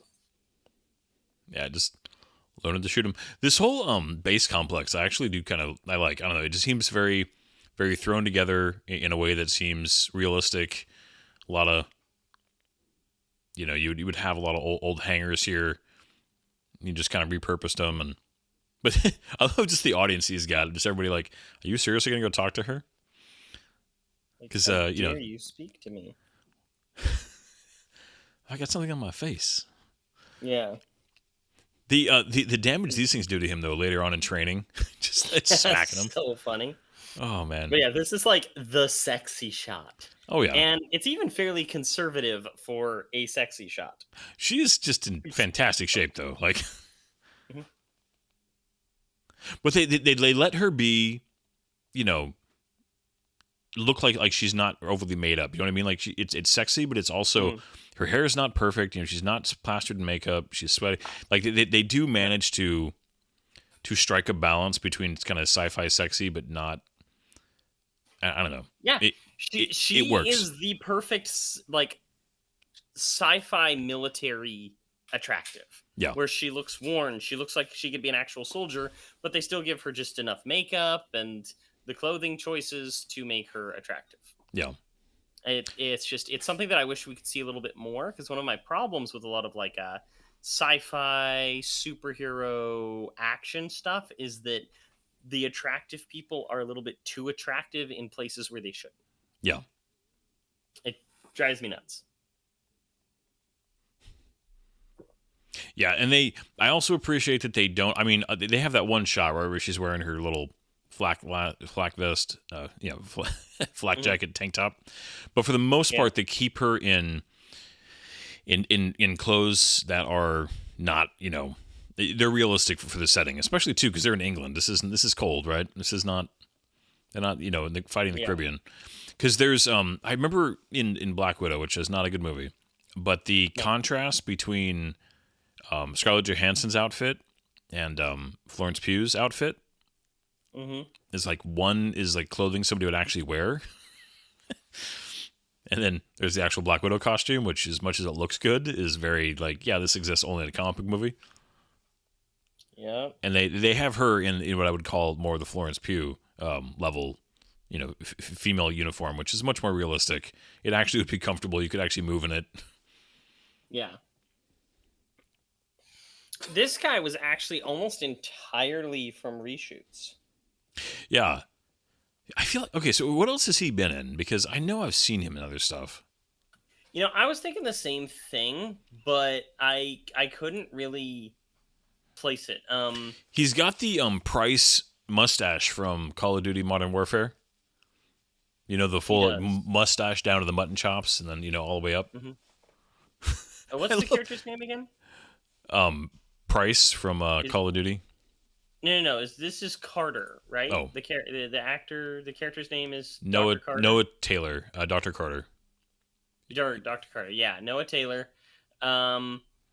Like I mean, he was in the show Foundation for a couple of episodes. He played Adolf Hitler in the show Preacher. That's weird. Okay. But yeah, I don't know. I've seen him in stuff too. I've seen him in like Peaky Blinders. He was in a couple episodes of Game of Thrones. Yeah, Peaky Blinders is probably what I'm thinking of because I've seen a lot of that. Okay, we do get the one holographic. Somebody's been looking at Tony Stark's workstation here. Yeah, but he has an absolutely great line about it though, because with Tom Cruise's character being a PR guy. Oh yeah, he's like, this fantastic presentation. Yeah, I do appreciate they don't overuse this though. They have a little bit here, but it's not like everywhere, right? They don't have holograms floating all over the place, so yeah. And like it makes sense why it would be done this way, because it's kind of secret. He probably built this model based on her descriptions. Yeah, I also appreciate that the holograms aren't in the whole room; it's just above this table. It makes it feel a little bit less crazy. I also like the detail, like when her hand goes into it, that it like creates a shadow on it. Yeah. Mm-hmm. Sorry, go ahead. No, that was pretty much it. Okay, you know what he reminds me of? This guy reminds me of Gary Oldman. He reminds me of like Sirius Black from the Harry Potter movies. In the way that his like cadence and his accent and the fuzziness of him. But this is a really interesting like tactic. Yeah, letting the other side win once so you can learn from it. It's interesting too because this is like the one bit of this whole scene is where they basically kind of give you everything you're going to find out about what the mimics are and kind of how they the idea that this is just an like you said, they're drones, that there's probably a bunch of them out and just floating around, just like waiting to get picked up or attracted by other species. It definitely sets it up that this could be like a bigger world. It's as much as I would love to see a sequel to this, I mean, we'll probably talk more about this at the end, but I do struggle to know, like, okay, how would you do it and not have it seem like a retread? It would be a challenge to write a sequel to this movie. I feel like you almost couldn't, I feel like one of the ideas that you could use for a theoretical, sequel, is if you had some of these same characters, but you introduced a new character And what they're doing is they try and like copy the time powers of an Omega and try and use it against the aliens in some way. Maybe they're even launching their own invasion against one or something like that, kind of Klendathu Starship Troopers type. But the wrong person uses it by accident, and they're trying to like save the other characters so that way over and over again, and it becomes a little bit more like a less of a dropped into battle every single time, as they're in a base that's being overrun and they don't have a lot of time and they need to like move through a whole bunch of crazy obstacles, almost like booby traps, but it's more like the results of being attacked, right? Yeah. And you can have all kinds of shenanigans as they're like figuring out, maybe even have it similar to him where they're like locked away, they're in custody or something like that, they're in the drunk tank and they like have to figure out how to get out of the drunk tank quickly, get out without being reprimanded, without being found out, and like try and get some time before the base is invaded in order to actually coordinate with these people and convince them of what's going on and yada yada yada. Like there's a fun movie in there somewhere. Yeah. You know, listen too, they take their time here. Like, this is a scene that goes for a little while. Sorry, just totally jump back here, but no, because I mean it's the same thing, and I've been talking through the whole thing, and it's still on the same thing. Yeah, like I'm impressive. glad that they explain this. I do wonder if they had cut this parts of this information into a few separate scenes spread out throughout his looping, but I wonder if it was just a decision like, let's just get this done, because after this scene is when I think you really get into the some of the best stuff, where the middle of this movie where you really go through you have him training, then you have them figuring it out, then you have him kind of going on by going alone, and then looping, circling back around. Like, you have several like mini acts in the center of this film, starting here. Yeah. Well, I think part of it is that you needed a quiet moment before he's just going through hell for the rest of the movie. Yeah.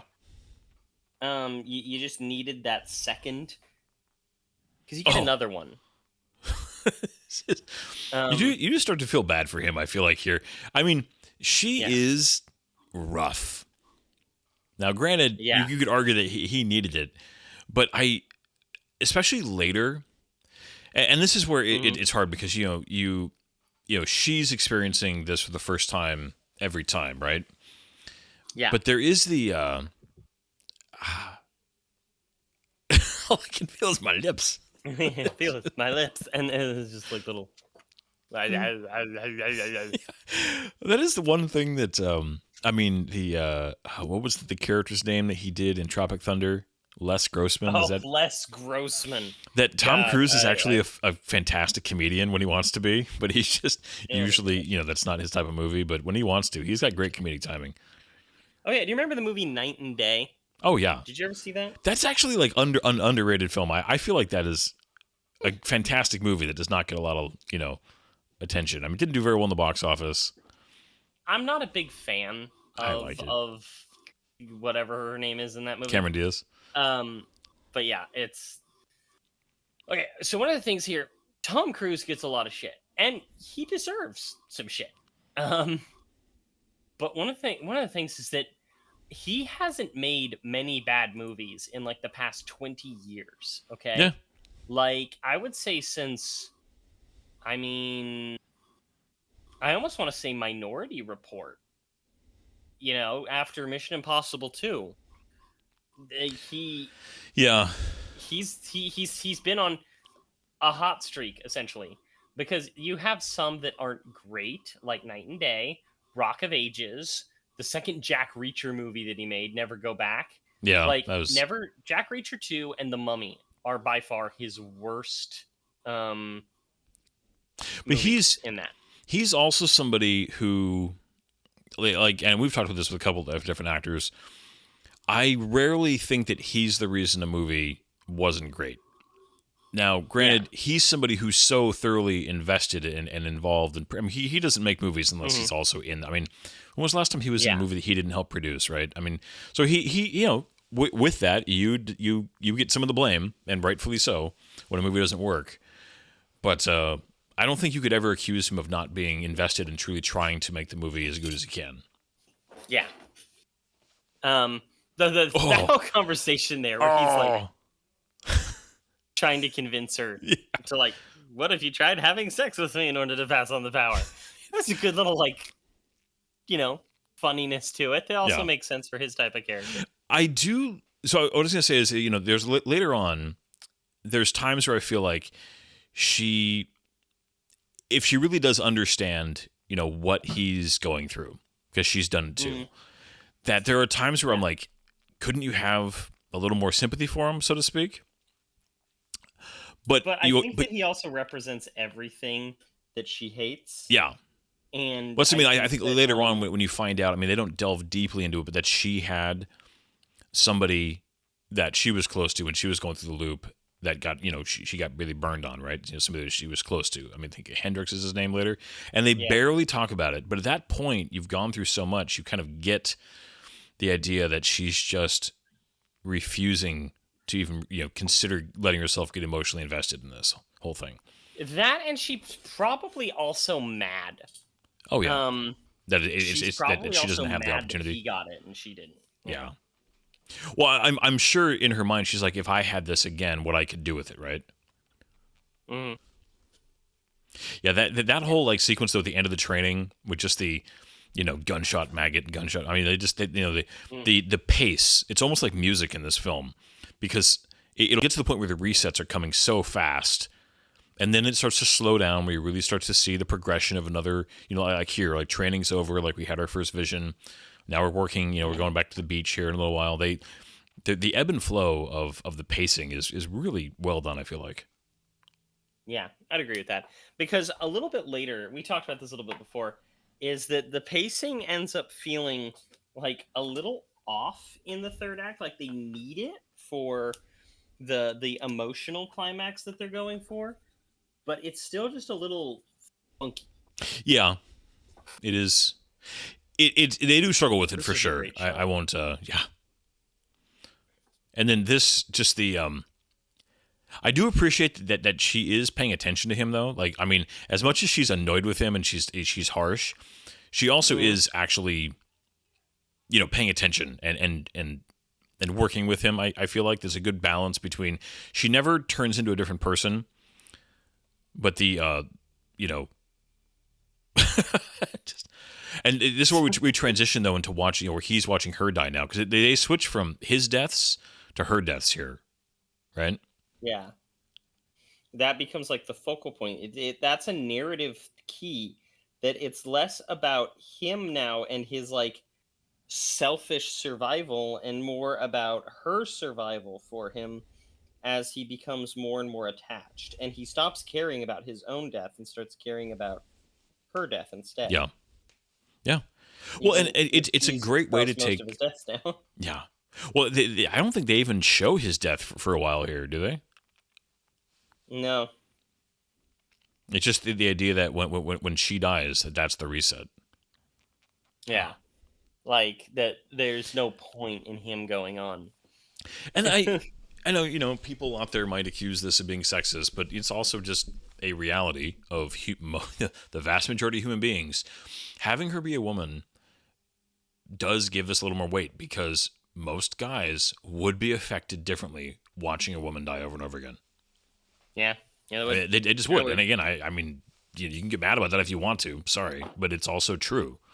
And it would be hard. It would be very difficult to not get emotionally attached the way that he does. Mm-hmm.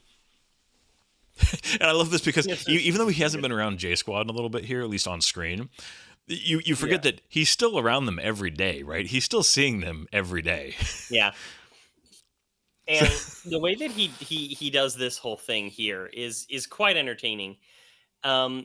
Later they have this moment when they're like, he goes into like their past and he's like gotten to know them a little bit. is interesting. Like, because there's a whole section of his repetition that they don't show. Oh yeah. And it's probably something that either A, they never filmed it, because they knew that it'd be fine, or B, they it just threw off the pacing of him having these moments when they're like Well, if they, talking the whole time, you know? yeah, I feel like you have to do that though, because you have to imply that you would, because to stay sane, you would essentially take like loops off, right? I mean, they actually make that to great comedic effect in Window of Opportunity and Stargate, but the idea that you wouldn't just do the exact same thing you would have days where you're like, I'm gonna kind of take this loop off, right? Because I remember in Groundhog Day, it's implied at the end that he like knows every town person like personally, and like knows all their histories. Like he's gotten to know everybody, and just like all that stuff that happens completely off screen. So I feel like it's again not that's just almost implied. It's like straight up. He goes through them one by one. I feel like you would just get and he's bored gay. after a while. I am. Oh man, can you imagine like listening to an American in your pub talking crap like this? Oh, the old regulars would be so annoyed. Yeah. I do also, I like this scene because one, it does give you a little bit of just a break again. It also is a realistic kind of remotivator for him to be like, all right, if I just do nothing, oh no, they get to London like this day. Yeah. This happens fast. So it does kind of reset his character's motivation a little bit in a way that's useful. Well, it also ties into a little bit about how they're convinced that this is a trap. This entire operation is a trap. Like, they're not interested in just winning or fighting the human race in a battle of attrition. They're actively using this as a trigger point to end the human race. Yeah. But going from that right to this, where it's showing obviously he's gotten a little better, and he's fighting angry, right? He's like fighting with a real. Yeah. He's not just going through the routine here. He's mad. Yeah, he's got some chutzpah in there right now. Yeah. He's fighting with Moxie. Yeah. It's they take him through a progression that checks out, I guess. He's like, oh, he's so sad. He's so angry. Well, and then here, I love the scene right after this where she goes up to, and you can tell that she like this is so unnatural for her, where she's like, "You can do this." Like it's so forced and awkward here. You can tell this is She's not. Like, I believe in you. Yeah, she doesn't. This is so not her natural strength, her natural personality to be an encourager. You come here every day and I'll train you. And he's like, did you not see what I just did? Like, congratulations, you're now an average soldier. But this whole thing where some of the moves they do here, where they're showing using these jackets well to do some of these moves, I do like, just the like popping up there, and there's one other move here coming up that's Well, that's part of the point, is that these jackets are such new technology that they're not using them effectively. One of the things that I remember reading about the Civil War, okay? The Civil War was fought using some newer technology. That right there, when he slides back, and does it's just good. Go ahead. No, it is good. But it's just like, if your battle strategy doesn't reflect your ability to use the newer technology, then it doesn't matter. That it actually like is almost a problem. And it's the same thing with these jackets. So these two start moving better than anybody else using this new technology. Yeah. And it shows like if everybody had the time to learn to use these jackets properly, it'd be incredible. Like, imagine a fighting force that can use the jackets this way. Yeah. Oh, yeah. Now, this is where the movie does do a little bit of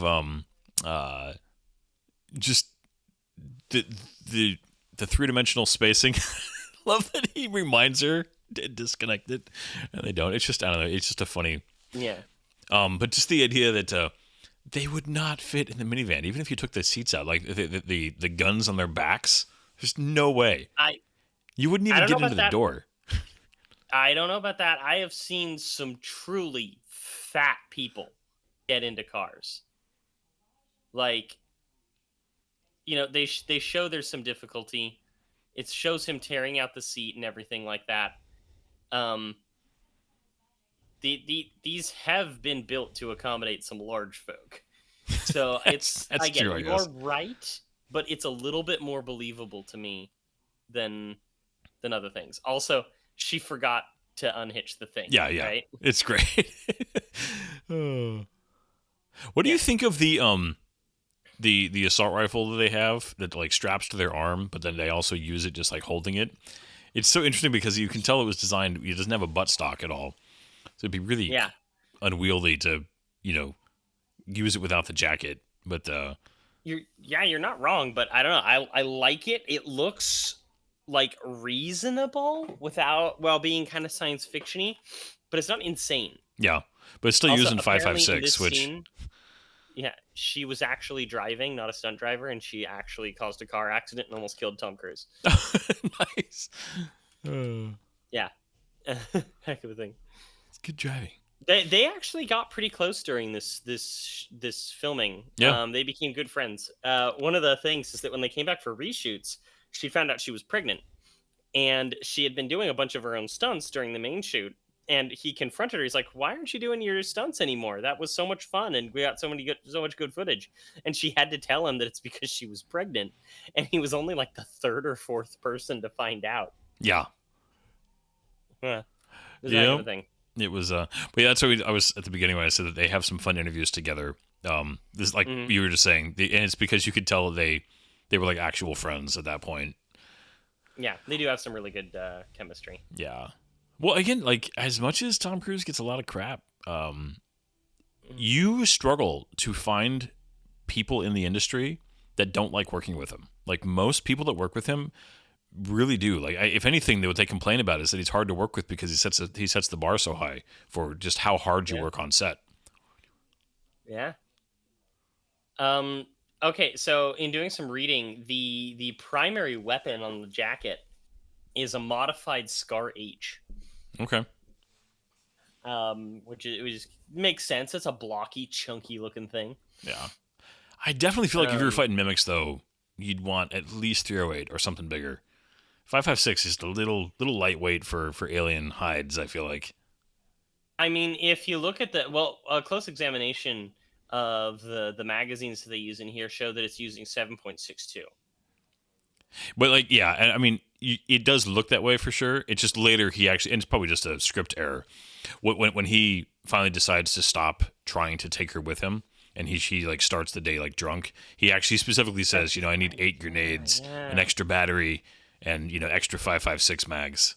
And he specifically says 5.56 mags, which, I mean, you're right, is not, if you look at the rounds in the mags, they're way bigger. So it was just probably a script error. You're right. Of course I'm right. I'm not right very often, actually. So I enjoy it when I am. That does make a lot of sense. Aw. Just trashed this car is. Oh. Yeah. But this whole thing, okay, so you think about it from his point of view, she's such a prickly, cold, closed off person that he has to like figure out how to progress this, but not letting her on that he kind of knows her well, because that shuts her down. So it's like both like creepy and also understandable, because he's like basically manipulating her in order to have a better relationship, which is like kind of weird and kind of creepy sounding. But also, what else would you do in this situation? Yeah, like he's starting at 0 with her every time. Yeah. So he needs to like be able to build that rapport every time and find shortcuts to the rapport. Yeah. So yeah, it is interesting because I could see people being bothered by the relationship because of kind of how he's, but I don't know. This is, I think, where you get into sci-fi and you get into the rules of the universe, and you're like, no, like those rules don't apply in this situation. You can't judge this by normal standards. because they have Yeah, they have long gone out the window. that's one of those odd things when it comes to like, how do you judge these commonplace rules in a science fiction? It's almost like the whole thing with like vampire lore. Okay, like how do you judge a relationship between a human and a vampire? Right? It like when is it creepy? When is it pedophilia? Yeah. Yeah, when he's Yeah. well, you know, you get into the Twilight situation, right? Well, and then I okay, so this whole situation, because this is again, this really shows you how long has happened, right? Because like he's Mhm. having to pretend this whole time, like he's probably learned, I can't tell her, you know, I can't reveal that I know. I got to wait for her to do something that kind of shows that she got hurt. Because she won't let me Yeah. help until it's obvious, and I don't know, just kind of the whole. If you think about how much time has gone by to have progressed this far. Yeah. Because with them dying like every 5 feet, probably. Yeah, and then having to redo the entire, you know, how mundane and boring would the beginning of this become at a certain point? Right? I mean, I've played some video games. You really have to just get through a certain part of it again when you have, especially older games that had save points, but not like you can't manually choose when to save it, so you're stuck going Mhm. back to wherever it's decided to put you. Right? Yeah. Do you remember some of the video games that had like codes that you had to Oh, input to like yeah that to would repeat save jump to games? levels. Yeah. And the codes were Well, always even just like obtuse and long, and you had to put them in a controller, so it always just took longer. yeah. Yeah. Can you not shoot me, please? Well, okay, even here though, this is where, and I'm not saying this isn't realistic. I'm just saying part of me would want to be like, okay, look, you want to keep me alive as possible because if I don't learn anything new in this loop, you have to kind of let me get through the Mm, process because if you don't let me learn anything new, we're not going to get any further next time. So yeah. the idea of I'm tired, let's reset. It's like you're tired, woman. I'm tired. Yeah. I Um this whole thing with her and the coffee though is actually a direct reference to the comic it's based on, the manga. I'm never sure what to call it because it's a light novel is technically what it's called, but it's also like there's a whole naming convention to it because the character of Rita Vertowski is in that her only personal possession is a coffee grinder because it's like her only indulgence is her coffee, and she gets to have a cup of coffee every day because she happens to have a rare stash of coffee beans. And so it's like her one thing every day. She gets coffee. this whole this is such an they thread the needle here between serious and funny so well here. Yeah, yeah, they do. I yeah, and Yeah. this would be so hard for both of them because yeah, Tom Cruise has been going through this thing so many times, watching Mm, her die over and over again, and then for mm, her trying to because I mean I think this is where the audience you want to instinctively treat her and maybe judge is the wrong word, but it kind of react. Maybe that's yeah, it's a better word. You want to react to her character based on what we've you know everything we've been seeing them going through. But again, reminding you have to remind yourself that she in her mind met him for the first time, you know, last night. yeah. And so on one hand, you're like you should intellectually trust him and understand Mm, that you know he's not you know understand his point of view, but mm. also you're dealing with just the emotional reality of your situation. I don't know. It's a. I feel like this movie does challenge you to put yourself in the place of both of these characters in interesting ways. Mm. Oh yeah, That's a hard line. Like this is her understanding how bonded she's become to him, and but she doesn't have that side. She doesn't yeah. have that bond. Um, They used an actual helicopter prop for that also. That wasn't a CG helicopter. That is probably. Yeah. But they used some practical effects for the helicopter through this. I mean, And I again, saw behind the scenes of filming this. They used a whole bunch of actual explosives and practical stuff of him like being pushed off this car and doing all of his own stunts. Like it was crazy. yeah. Well, I mean, and it's again, it looks so good. I can't think of a. The only effect that seems a little rough is later on when they get to the Louvre. There's one or two spots, but for the most part, this looks so good. And yeah, that whole sequence just seemed chaotic, but just crisp in a way. You know, just it never looked CGE. Yeah, I love that they only show her leg because the implication is that she's probably just like it gives you that moment that seems like maybe they're not going to show it because it's too gruesome. Yeah. Like, I don't know. I thought it was a good moment. This is a good moment. She plays this really well. Yeah. Well, and then for her to make this decision, kind of giving him information that then he'll be able to use later, but at the same time, this is like the breaking point, right? Where he's just like, I'm done after this.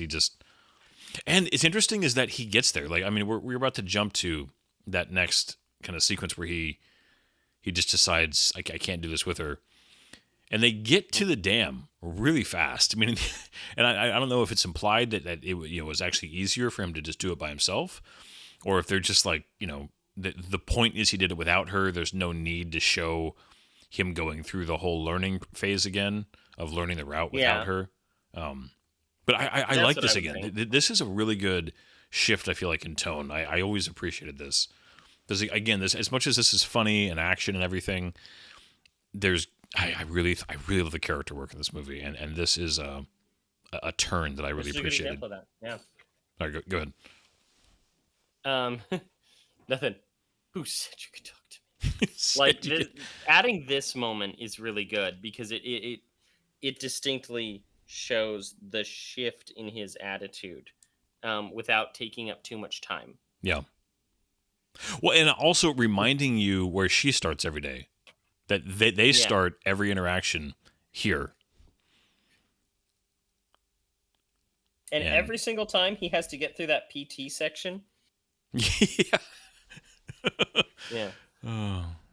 Yeah, going back to this. But here. Which also means that she's dead on the beach and he can't do anything about it. Oh, yeah. Well, I mean, I mean, there's a couple points coming up here. It's a distraction. Yeah, so what have I been drinking? Yeah, he calls them clips. Come on, Tom. You know they're not clips. They're mags. Clips, magazines. It does bug me sometimes, but also, I was telling you earlier, I'm rereading some Tom Clancy right now, and he keeps referring to them as clips also. There are many people who are very military savvy that make that mistake. Yeah. But this whole, because here when he lands, things like not saving him, you can just, like all these shifts right here, but he's just done. He's just so emotionally done here. Going through the motions. Yeah, the idea here that he left her dead on the beach back there. He just left everybody. Yeah. It's over for Tom Cruise. And he's just like, I don't care. You're gonna die. I'm sad. Take the helicopter. But also, there's interesting. In his mind, I wonder if he would be going through the idea that, so I'm more effective when I'm less human, right? When I care about people less, I actually become a better soldier. And that would kind of be a sucky realization to be going through, right? I mean, I know some people who have gone through that same realization in like real time. Yeah. It sucks, but it is true that you become better at what you're doing when you give up little pieces of yourself like that. Yeah. Some good photography coming up here with the flares, by the way. Just some cool. Oh, yeah. Dude, this was like the year for cool flare stuff, okay? This is the same year as the first Godzilla with Aaron Taylor Johnson. Oh, And That there's that skydiving scene. that they Halo use scene. The teaser trailer. Oh, it's so good. Yeah. Oh, No, that dude, movie that, definitely has pacing issues, but I also love it. dude, we should do that one because I love its sequel that a lot of other people didn't like, Myself included. Godzilla King of Monsters. And We can fight about that that one. is legit like one of my favorite movies. It is like the most beautiful action film ever made. Even if Ooh. it does have annoying people in it, like Millie Bobby Brown. She's annoying. Sorry. Any Stranger Things fans? Yeah. This actually has some feeling to it of Stranger Things with its creatures. Mm. But yeah. This is the first intent where it's just like it wants to kill him so that way he'll bleed on it and it'll get its power back. That's the idea, right? Yeah, I believe so. Yeah. And the idea that I mean, I think where he's also realizing, okay, what's going on here? Yeah. Okay, Something it ain't does right bug me in a little bit Wonderland. that he had to rack his gun right there. That is why you carry with one in the chamber. Sorry, just saying. Yeah, I think that's just one of those things, you know. It's a they movie just wanted thing. to have the moment. Yeah. They wanted the sound effect because gun cocking is just something that people like to hear, apparently. And it's one of my biggest pet peeves in all of movies that they just always need to have the gratuitous gun cocking. Oh yeah. Well, The and it's worst also just offender being in the TV show Hawkeye.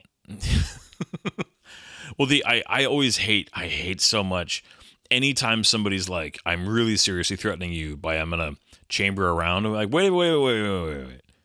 So if they had like fought you a second ago and you'd pulled the trigger, nothing would have happened. What are you, stupid? Just like, Let me just eject around for funsies yeah. and just like lob a bullet out of the chamber. I would prefer it if every time they did that in modern film, if their round came flying out of the chamber, just to at least not make your hero look incompetent all of a sudden. Could you imagine getting this far and he only just learns about this little MacGuffin gizmo? This thing though too, just like, you want me to do what? So okay, this is where there's some good moments in this whole thing where they have to get the gizmo out of the general safe, but the transition here is this where you feel like it struggles a little bit with pacing, or is it a little bit later? where you think Yeah, it struggles? this is kind of where it goes a little funny. Yeah. Especially like once he actually loses the power. I feel like that is a little bit convoluted. Like it's just, I don't know. To me, it's always a. So you made the decision to try to do this in the middle of a car chase? I don't know. It just seemed doing the car chase. I know that they had the issue with the Caravan earlier, so they've already shown that they've taken vehicles on wild rides before. But like they have this where it's so careful, and he really, kind of shows his way through it. I almost feel like they were in a writing situation where they're like, all right, we've got to take his power away for the final act. How do we do that? And so they had to almost have them in a situation that contradicts in a way everything up to this point where he's learned his way through it and kind of can predict everything. And they just put them into this chaotic situation that I don't know. Like it felt like they just hit a point where they're like, we just need to make this happen. So just make it happen in a way. It feels abrupt and a little bit like they just needed to get to move on. Does that make sense? No, I completely agree. Because I have the same feeling of it's just like, why they just move everything so quickly. They bring in the MacGuffin of this transponder. They have him get to the general here on the first try, even though it's obvious that it wasn't their first try, and yada, yada, yada. Well, then, is it implied here that the general gives it to them, but then immediately, like, calls for them to be arrested when they leave? Right? I mean, yeah, that's So- what somebody would do in that situation, theoretically, right? But why would he give it to them and then have them be arrested when... what else could they do? Well, he's trapped in the office with him. He's just going to go ahead and give it to him. Yeah. And then once they're wouldn't- out of the room, he's able to call security. Yeah. because I But mean, wouldn't you like, realize that he what had else would called? happen? But that's where again I feel like I mean I agree with you, but I also feel like that's part of the problem because they never solved that problem in the way they would have before. Because the next time through, they would have gone like, okay, so he calls security as soon as we leave. So they would have found a way around that to not be in a No, well, this is situation. the first time they get this far, though. They even say that.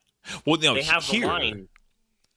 But Mhm. okay, so you think this is the last loop? Like I feel like there was a reset here at some point. Like as they're driving around or something like that they had.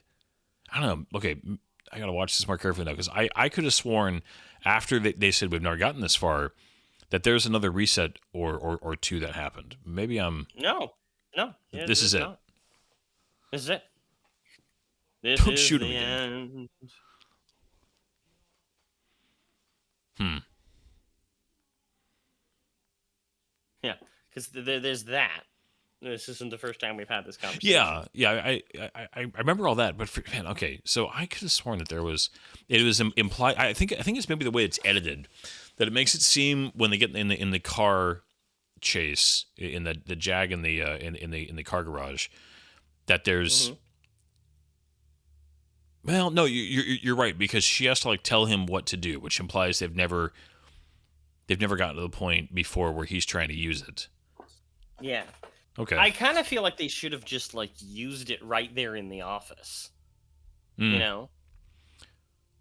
I don't know. That That's would have the been an thing. interesting way to convince the general.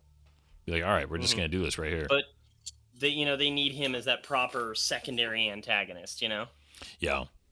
But this is where the movie, to quote pitch meetings, well, so the movie can happen is the reason something happens in a plot.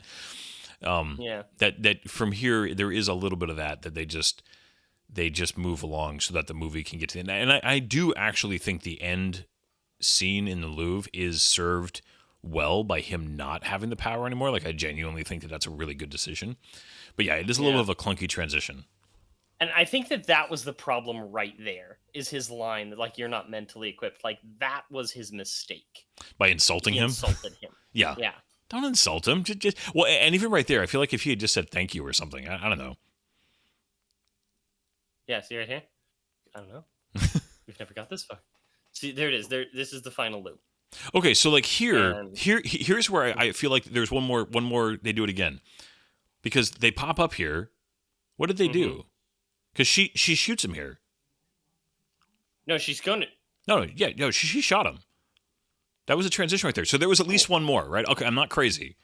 There was at least you're one right. more. I'm crazy. So the whole this thing is probably like, the very okay, next one, they should- right? This is Yeah. probably the very and next maybe time. that's why they're doing it like this. So that way they can do it immediately, and if they reset again, then he'd be able to just be like, "All right, I now understand what's going on here," but everything kind of gets effed in the beat. Yeah. It's a good shot of the Eiffel Tower. I do feel Yeah. like setting this in Paris was cool because I'm trying to think. Other than that really bad G.I. Joe movie, how often do you get Ugh. an action scene set in Paris? I'm feeling Born. Oh, you're Like, right. Oh, another Doug Liman film. No, those are all Eastern European. Maybe not Born. Well, Bourne, the car chase happens in Paris in the very first in the Bourne Identity, Oh, Born Identity. which was Okay. Doug Liman. What? Yeah, the first Bourne movie was Doug Liman. Oh my gosh, you're right. I keep associating them with Paul Greengrass. Well, he definitely was the famous for him. Although I still think I maybe this is a hot take. People really like Ultimatum. I think Identity is still the best Bourne film easily. I would agree with that actually. The problem, I think Bourne Supremacy would be if they had just been a little bit more like smart about like if they'd made the plot of Bourne Supremacy more clear. Yeah. And the whole like the relationship to the title with this guy pretending to be Jason Bourne, Carl Urban, Yeah. and like actually making more of a rivalry between those two characters. Yeah. Also, It's the voice of the nurse here is actually Emily Blunt doing a voiceover. You never actually see this woman talk. really. I did not realize that. Yeah. You never actually see her mouth move. Yeah, I know. That is great. This because we still have a half an hour left, so they leave a whole half an hour for the kind of the final act. That was one of those things I was talking about where excuse me, it felt a little weird for this movie to be doing it this way. That at this point in the movie, it was like we still have a whole half hour to go, even though I mean it's only been an hour and 20 minutes, right? Yeah. Well, I do think that's where they have, and I really think that that's due to the effectiveness of the editing up to this point, where they have really made you. I love his head on the ground here, just like that that little movement. But they have so effectively made you feel like so much time has gone by. Like they really have made you feel for Tom Cruise's character, as far as just it's been a long time already. Yeah. It's a good thing that she figured that out. Oh, he just looks so sad all of a sudden. Yeah. Just like the angle they shoot him there. It's just yeah. To not be able to shoot Tom Cruise, what a loss. I think she's probably killed Tom Cruise more than any other character, right? In film history. Gotta be. It's kind of funny. Like Tom Cruise is a major weirdo as a person, I think. But he's so good at what he does, and the level of fame that he's achieved is crazy. Have you heard that story about like what it's like having dinner with Tom Cruise?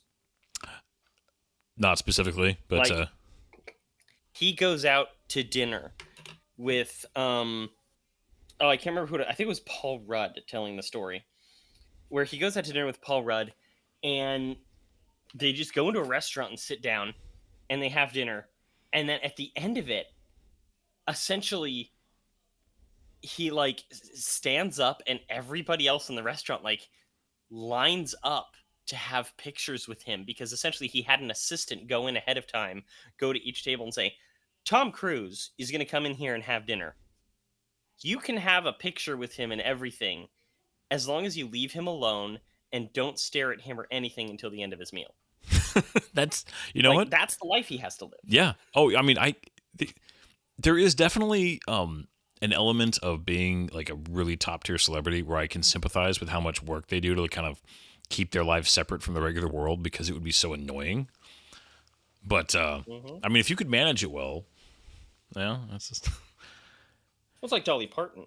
Dolly Parton, she has such an act to her persona that she's actually like very active in her community and just kind of goes around and does things, but not dressed as Dolly Parton. And there's a whole bunch of people who don't even know that she's Dolly Parton. Yeah. I think that's pretty cool. Yeah. Well, he's I've read watched a few different interviews with. I haven't seen the one with Paul Rudd, but I was watching an interview with Matt Damon talking about having dinner with Tom Cruise, and how Tom Cruise basically was like, we wanted to do something, and the safety guy said you can't do that, and so Tom Cruise fired the safety guy, and so he basically just went through safety guys till he found somebody who was like, okay, this is how we would do that.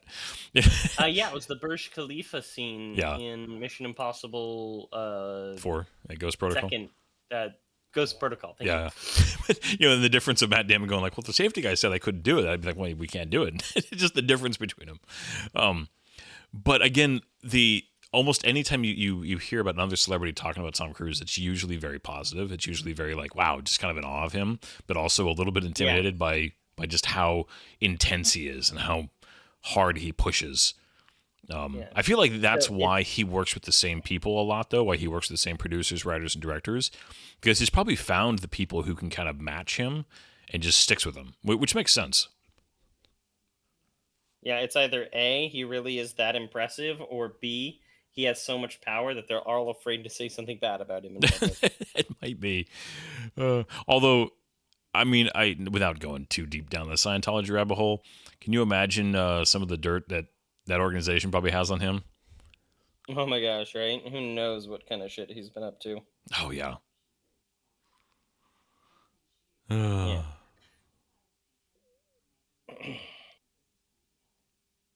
Take one for the team here. Basically, just like Yeah. if you see an alpha, you just gotta die. Sorry, like Yeah. Well, apparently the original ending for this movie that was much more of a downer involves like I think the implication that one of the characters or it's just like they get swarmed and they all die with the implication that the alpha was able to that they killed an alpha and they win. The bad guys win and everybody just dies. interesting. That would Yeah. so like Earth just loses. Yeah. Wait, what do you think of the fact he puts a helmet back on here? Is that like I think he's a little bit more afraid. yeah, like I might die? It's interesting that they take him out of the jacket immediately too here, Yeah. because they crash. He goes down under the water. He's already lost his helmet. Yeah. I remember reading this Screen Rant thing talking about the alternate ending. It was actually Christopher McQuarrie's alternate ending. When Tom loses the power and they go into Paris and Tom is preparing for the team, they go into Paris where he's telling them the rules of the movie. He tells the team everything the audience knows, kills many, blah, blah, blah, blah, blah, blah, blah, blah, blah, blah. They get to Paris and there's the classic horror movie scene where one of them gets separated from the group and he gets attacked by an alpha and he kills it.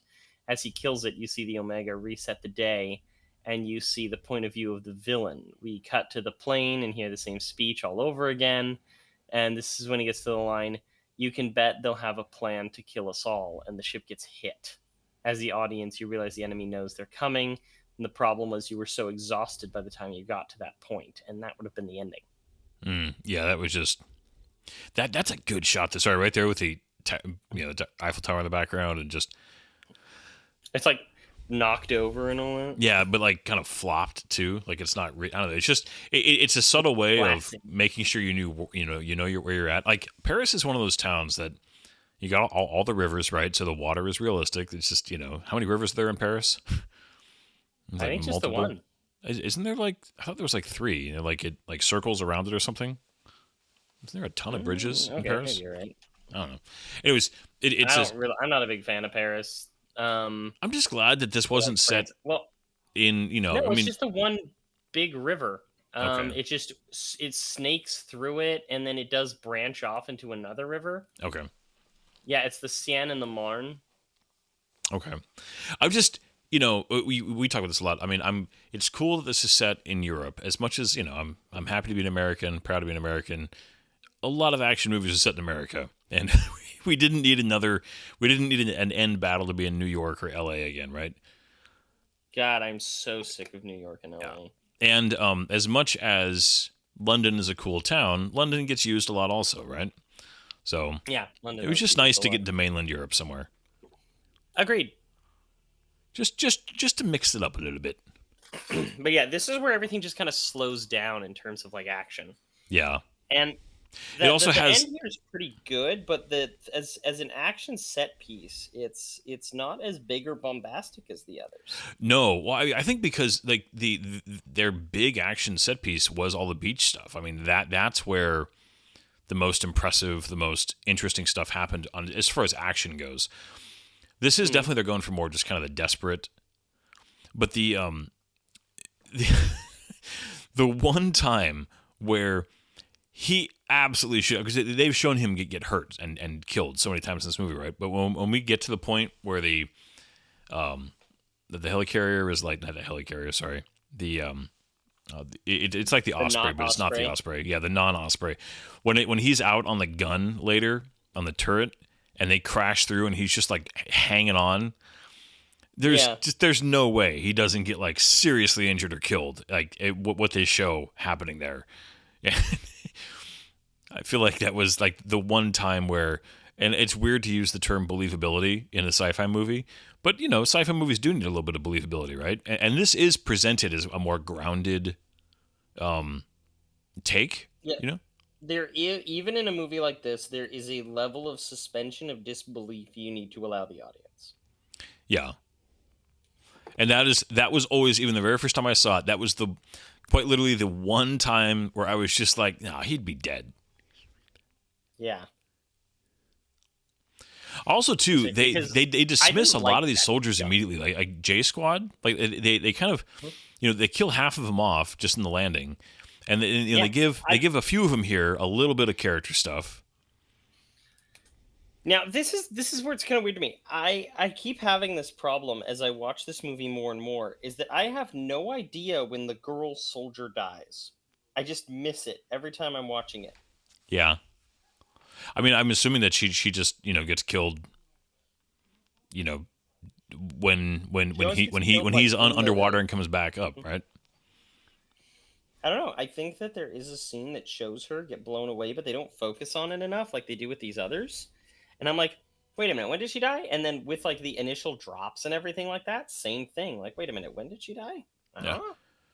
Now, I was going to look here. Are they up against a fuel truck or something? Because when he hits this C4, this Claymore later, it's a big explosion. Yeah, they even take a scene and focus on it. We just missed it. They moved specifically over there. Yeah, and then they both die here in a second, and then the gunner here, he dies pretty fast. They really make sure it's just the two of them at the end. It's just, right there. You can see that. Yeah, it's the necessary. Red. Oh, it is. Oh, you know what? If you're gonna go out though, you wouldn't feel a thing doing that. Nope. Just a slight warming sensation from behind. Because this guy, he gets a little moment here, and then he gets taken out pretty fast. Like, I've seen this movie. The black dude dies first, and they just wanted to avoid that. Yeah. Is that supposed to be an energy weapon? It definitely it's either a lot of tracers, or yes, it's got some kind of a what's like a railgun of some kind or something. Yeah. Yep. There he goes. Bye. Yep. Although they were very nice to take him out without damaging the turret, so Tom Cruise can use it. Right. I mean, it was nice of them. I do like tracers, though. Lots of tracers. Pretty tracers. I mean, but they definitely a little more of a sci-fi look with these, because you've got kind of the slits for barrels, right? So it just makes it look a little more techie, a little more sci-fi, and of course you go for the blue. You got to have blue LEDs, right? I mean, Joss Whedon established that rule. Ugh. Well, yeah, like him just hanging out, like. There is some really good action shots of Tom Cruise during this segment. Like, he just looks good, and it's like annoying because like that you'll never ever in your life look that cool. Well, he's a lot of practice looking good while doing crazy things, right? Yeah. Like, right here though, when they go through this thing, Tom Cruise is dead. Though. No, he's not. He's right there. He's fine. He's fine. They broke the Louvre, man. Hey, apparently the Louvre is really easy to break into. For those of you who don't know, in the year 2025, there was a robbery at the Louvre that was used essentially the high-tech tools of a ladder and some hammers. They got in. Millions of dollars of art was stolen, which led to the resignation of the president of the Louvre. Yeah. We've been through worse. Because, right here, we really are done with action. We get the one little drop with the grenade, and then it's just, I mean, we're and I do like the end of this movie. I actually really do like them having the moment. Did you read? I read this, but I didn't confirm it with any secondary sources that Emily Blunt actually improv'd their kiss at the end here. Yeah, supposedly yes. I don't know how true that is, but according to the literature, they did a lot of different takes and a lot of different things, and she decided to improv kissing him, not necessarily in a romantic way, but in like a we're done. Like this is it, right? Smoke them if you got them. Yeah, one of those like like she said, it's after she says neither one of us are getting out of here. Yeah. And it's just kind of that acceptance of death. Yeah. And I mean, I could see that, but I think it is satisfying for the audience because, there is and this is where it's not, they manage to walk the line of, he hasn't fallen in love with her. He's fallen in just intense camaraderie with her. You know what I mean? Like it's not like I don't think so. I think he's fallen in love with her. well, it's love. Sorry, maybe I'm trying to parse it. It's not like a rom-com. I love you. It's a. I have become. I would feel like this is way deeper than just like a rom-com type thing where we've been at war together for years, and Okay. it's at a layer that a regular romantic movie wouldn't be able to touch in a way. I would agree with that. But I definitely think that he is in romantic Yes. love with her. Yes, yeah, I don't disagree with that. Sorry, I did phrase that badly. I don't disagree with it. But I feel like here for her, I think she knows that he's in love with her, and she's giving him the gift of motivation. Like she's giving him something that he wants so that he can win, essentially. You While think also it's actually having like strong camaraderie feelings with him. yeah, and that's where I feel like you're probably there's almost no way she could be fully in love with him at this point because she again from her point of view she's known him for 24 hours, but she also maybe has that level of like accepting that they have known each other for a long time, and there's a little bit of acceptance there. What do you think about the? Do you think there was a plan, or was it just designed for audience satisfaction with what they do here at the end with the final jump? No idea. I think it's just audience satisfaction. I really feel like there was no thought of like, okay, what would this mean? Or I think that was just a writer going like, well, the audiences would enjoy this because everybody made it. It's definitely a little bit of a fairy tale ending because nobody's dead. That's well, just she's it. dead, like, right there for sure. Yeah. Oh, I thought you were talking about like the end with the reset. No, that's what I'm talking about. Is that sorry? I was jumping ahead a little bit. I do think that this final sequence. Now we all know Tom Cruise can swim really well, right? Yeah, especially after Mission Impossible Fallout. Yeah. Sorry, Rogue Nation. Yeah. I do think that the shot where he gets stabbed, but he like floats around and releases the pins. That is, I mean, it's a classic shot with like showing the pins, right? But it definitely is an effective version of that shot. Absolutely. It's a trope, but it's a trope I approve of. Yeah. Well, and the fact that they didn't pull it out of nowhere, you did see him do it there. So it's not like wait a minute, when did he get time to do that? Well, he was swimming. No, they did actually show it, which I appreciate. Yeah. Because how long would those grenades have to detonate, Yeah. Because the average grenade is between 3 and 5 second long fuses. Well, those were like, high-tech cylinder grenades. I don't know. He cooked them a little bit. I guess so. Which is, you're not supposed to cook grenades, ladies and gentlemen. No, you're really and not. that means both pulling the pin and holding, and also don't put them in the oven.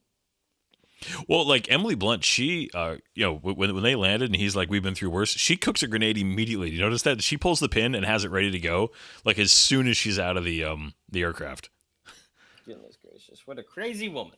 Yeah. And then here we go. Not the black blood floating. The goop. Yeah, I do feel like this... That means that he like inherited some of its power, and he and in doing so, he was able to reset the day to when he wanted. I would assume that that's the implication, but yeah, this is definitely a situation where I feel like the writers were just like, the audiences will feel very satisfied with this ending, even if they won't be able to understand like what it means. Yeah, because my thoughts when watching it last night with my wife were just like, maybe he's somehow done this himself, because I do remember thinking that like that final reset kind of comes out of nowhere. Yeah, I think the only plausible explanation is that he did this himself, that he went back to when he wanted to, because now he's everybody's survived, he has his rank. I do appreciate that they go back to the good times. Yeah, I really do appreciate though the actual last shot where they don't try to, if they, I think it would have been a huge mistake to try to force this any further at the end here. That they just kind of show them see each other, and she said just the ending on his smile without trying to like imply for sure anything else was a smart move. I think. She has such a digital face in that thing. Like, they're just like, we need you to do a voiceover. We'll just digital your face. He was in Braveheart, wasn't he? Yeah. And my wife was like, where do I know him from? I'm like, Mad-Eye Moody from Harry Potter. His son is a really good actor. Wasted in the Star Wars sequel trilogy. Oh, that's his son. How did I forget that? How did I miss that? Wow. Did you ever see the movie Deus Ex? Yeah. Oh, he's fall in love with the robot and all that? Yeah. Oh, he's a fan. Well, did you ever see About Time? No, I didn't. Okay. I'm not sure if you would like it, but you would like it.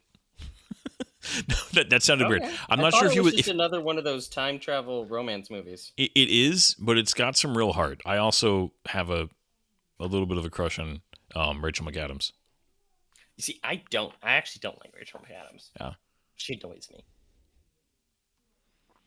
You know, the lighting is weird here all of a sudden. All right, but I love this. Okay, remember everybody giving him dirty looks and everything previously in the movie, and now they're like saluting him and standing at attention because he's a major.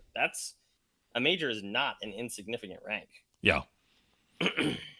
There she is. Like, he is an officer. Oh. You imagine explaining this though? At least you know that she would believe you, right? Yeah. And he's just like, listen, you don't know me, but we did. Yeah. Like, I like this ending. It's like she's a little bit more deference, but she also has some power because of her station. Yeah. It ends on that smile. Like, that's really good. But I almost want a moment. Like, I could imagine they probably screwed around with it, right? Where they're just like, what if they did have that moment where the final shot is actually him saying, like, we did it. Yeah, and something like that.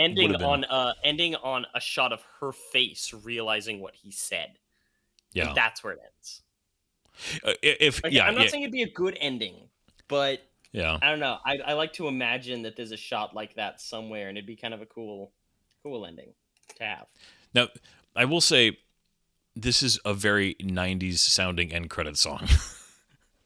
Isn't it? I was thinking the same thing. It's so like 90s. 2002 to me. Oh, yeah. I mean, yeah, 90s or early 2000s. I feel like this is definitely, it's out of, what's funny is the whole wireframe kind of going through, these style credits with a lot of, animation happening. Like, this feels like, they've been watching the MCU, kind of having the beginning of the credits be, stylized like this. But the song choice is so strange because there really isn't. We didn't even talk about the music in this movie. It really doesn't stand out at all to me. And I don't mean to insult a composer that probably is very talented without me even knowing who he is. But there really wasn't any stand-up music in this that I can think of. No, in fact, I didn't even think about it. Yeah, we almost always talk about the composer for the movies we're watching.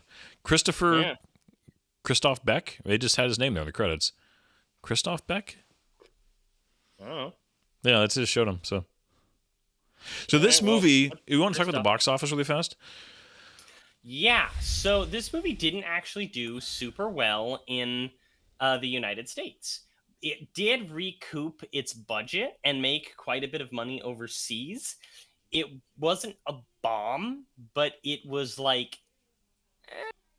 Well, budget was what, 190, 175. You need to double your budget minimum to like break even right in Hollywood, but I mean it's interesting because it definitely wasn't a runaway success in theaters. Yeah. But it's $178 million reported budget, and it made in total $381 million. Yeah. So when you take the theater cut and marketing costs, I mean it's definitely not what a movie like with a budget like that needs to make $500-600 million to be considered a hit. I thought the name Christoph Beck sounded familiar, and I couldn't place it. It's because we just talked about him like 2 weeks ago with Ant-Man.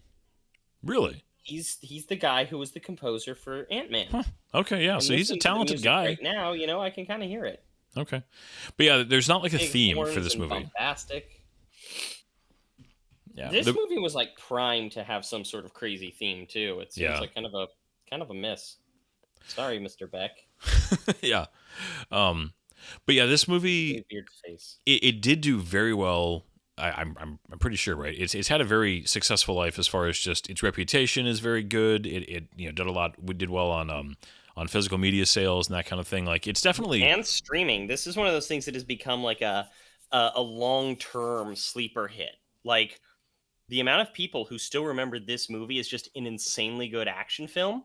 Like it's still talked about. well. It's let me see here. Because if we go,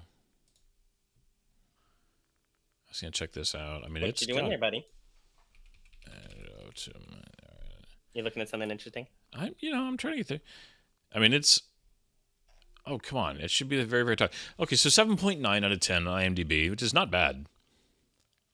No, not at all. Yeah. Yeah, it's funny. Even the poster here on IMDb, Live, Die, Repeat in very large font. Edge Tomorrow at the bottom. Yeah. Yeah. It's like, it's the title. But yeah, it's as much as there's been talk about a sequel to this thing for years, right? I mean, it just kind of floats around every couple of years. In interviews, both Tom Cruise and Emily Blunt, like, oh yeah, we'd love to make a sequel to that movie, but it's just never. And I believe Doug Liman said that he wrote a treatment, but that's as far as it's ever gotten, right? It's never really gotten seriously underway. It would be a challenge. Kind of like a Sherlock Holmes 3. Yeah. And I'm honestly, as much as I love this, I'm perfectly fine without a sequel. I don't think this needs a sequel. No.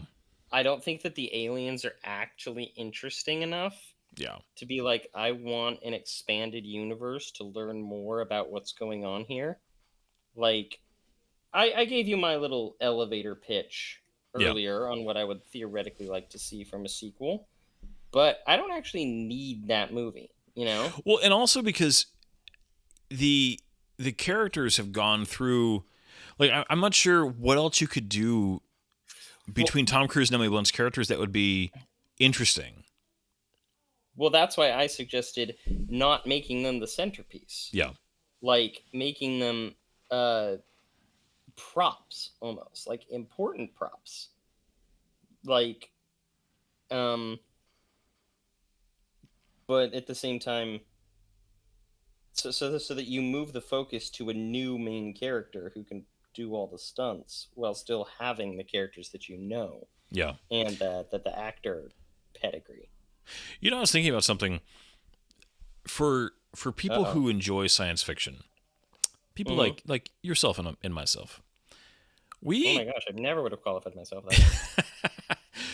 When it comes to original, like, one-off sci-fi movies, Tom Cruise deserves a decent amount of credit, because I'm trying to think of, outside of, like, who has done more non-franchise, non-IP sci-fi work. I mean, because he's got and War of the Worlds, Minority Report. This. Wait, okay, so are you talking about non-franchise, like it didn't become a franchise? Yeah. Because I think that Arnold Schwarzenegger would need to be mentioned. Oh, he definitely is up there. You're right. I mean, but I'm just thinking about the number of. I mean, Oblivion is something that is, I think, well underrated. I actually like that movie a lot. Tom Cruise has done. Oblivion doesn't get enough mentions.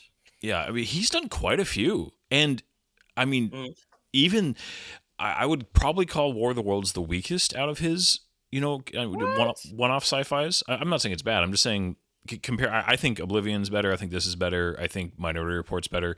The first, I mean, this is a common opinion. I think the first half of War of the Worlds is fantastic. Yeah. I think the second half of it is I quite actually like the second part of War of the Worlds because it's so much like the book. Okay? It is. But, all right. So, I hear what you're saying. I think that War of the Worlds is... I think War of the Worlds is a better movie than Oblivion. I get why people like Oblivion.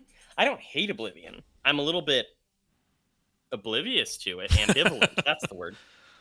It's just like, if I watched it again, I bet I'd enjoy it a little bit more. I remember being at a hotel room a couple years ago and catching the first half of it and being like, oh, I need to watch this again. I'm a big fan of Nikolai Coster-Waldau. I wish that he had been in better movies, because last week we watched Gods of Egypt, right? Yeah. And it's just like, I wanted to see him in more stuff. Who doesn't love the hell out of Morgan Freeman? Oh, yeah.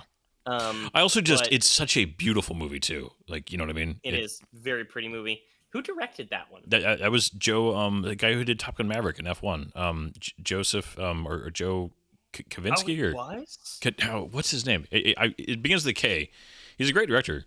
I mean, he really became famous. I mean, he really got his comeuppance with the massive success of Top Gun Maverick.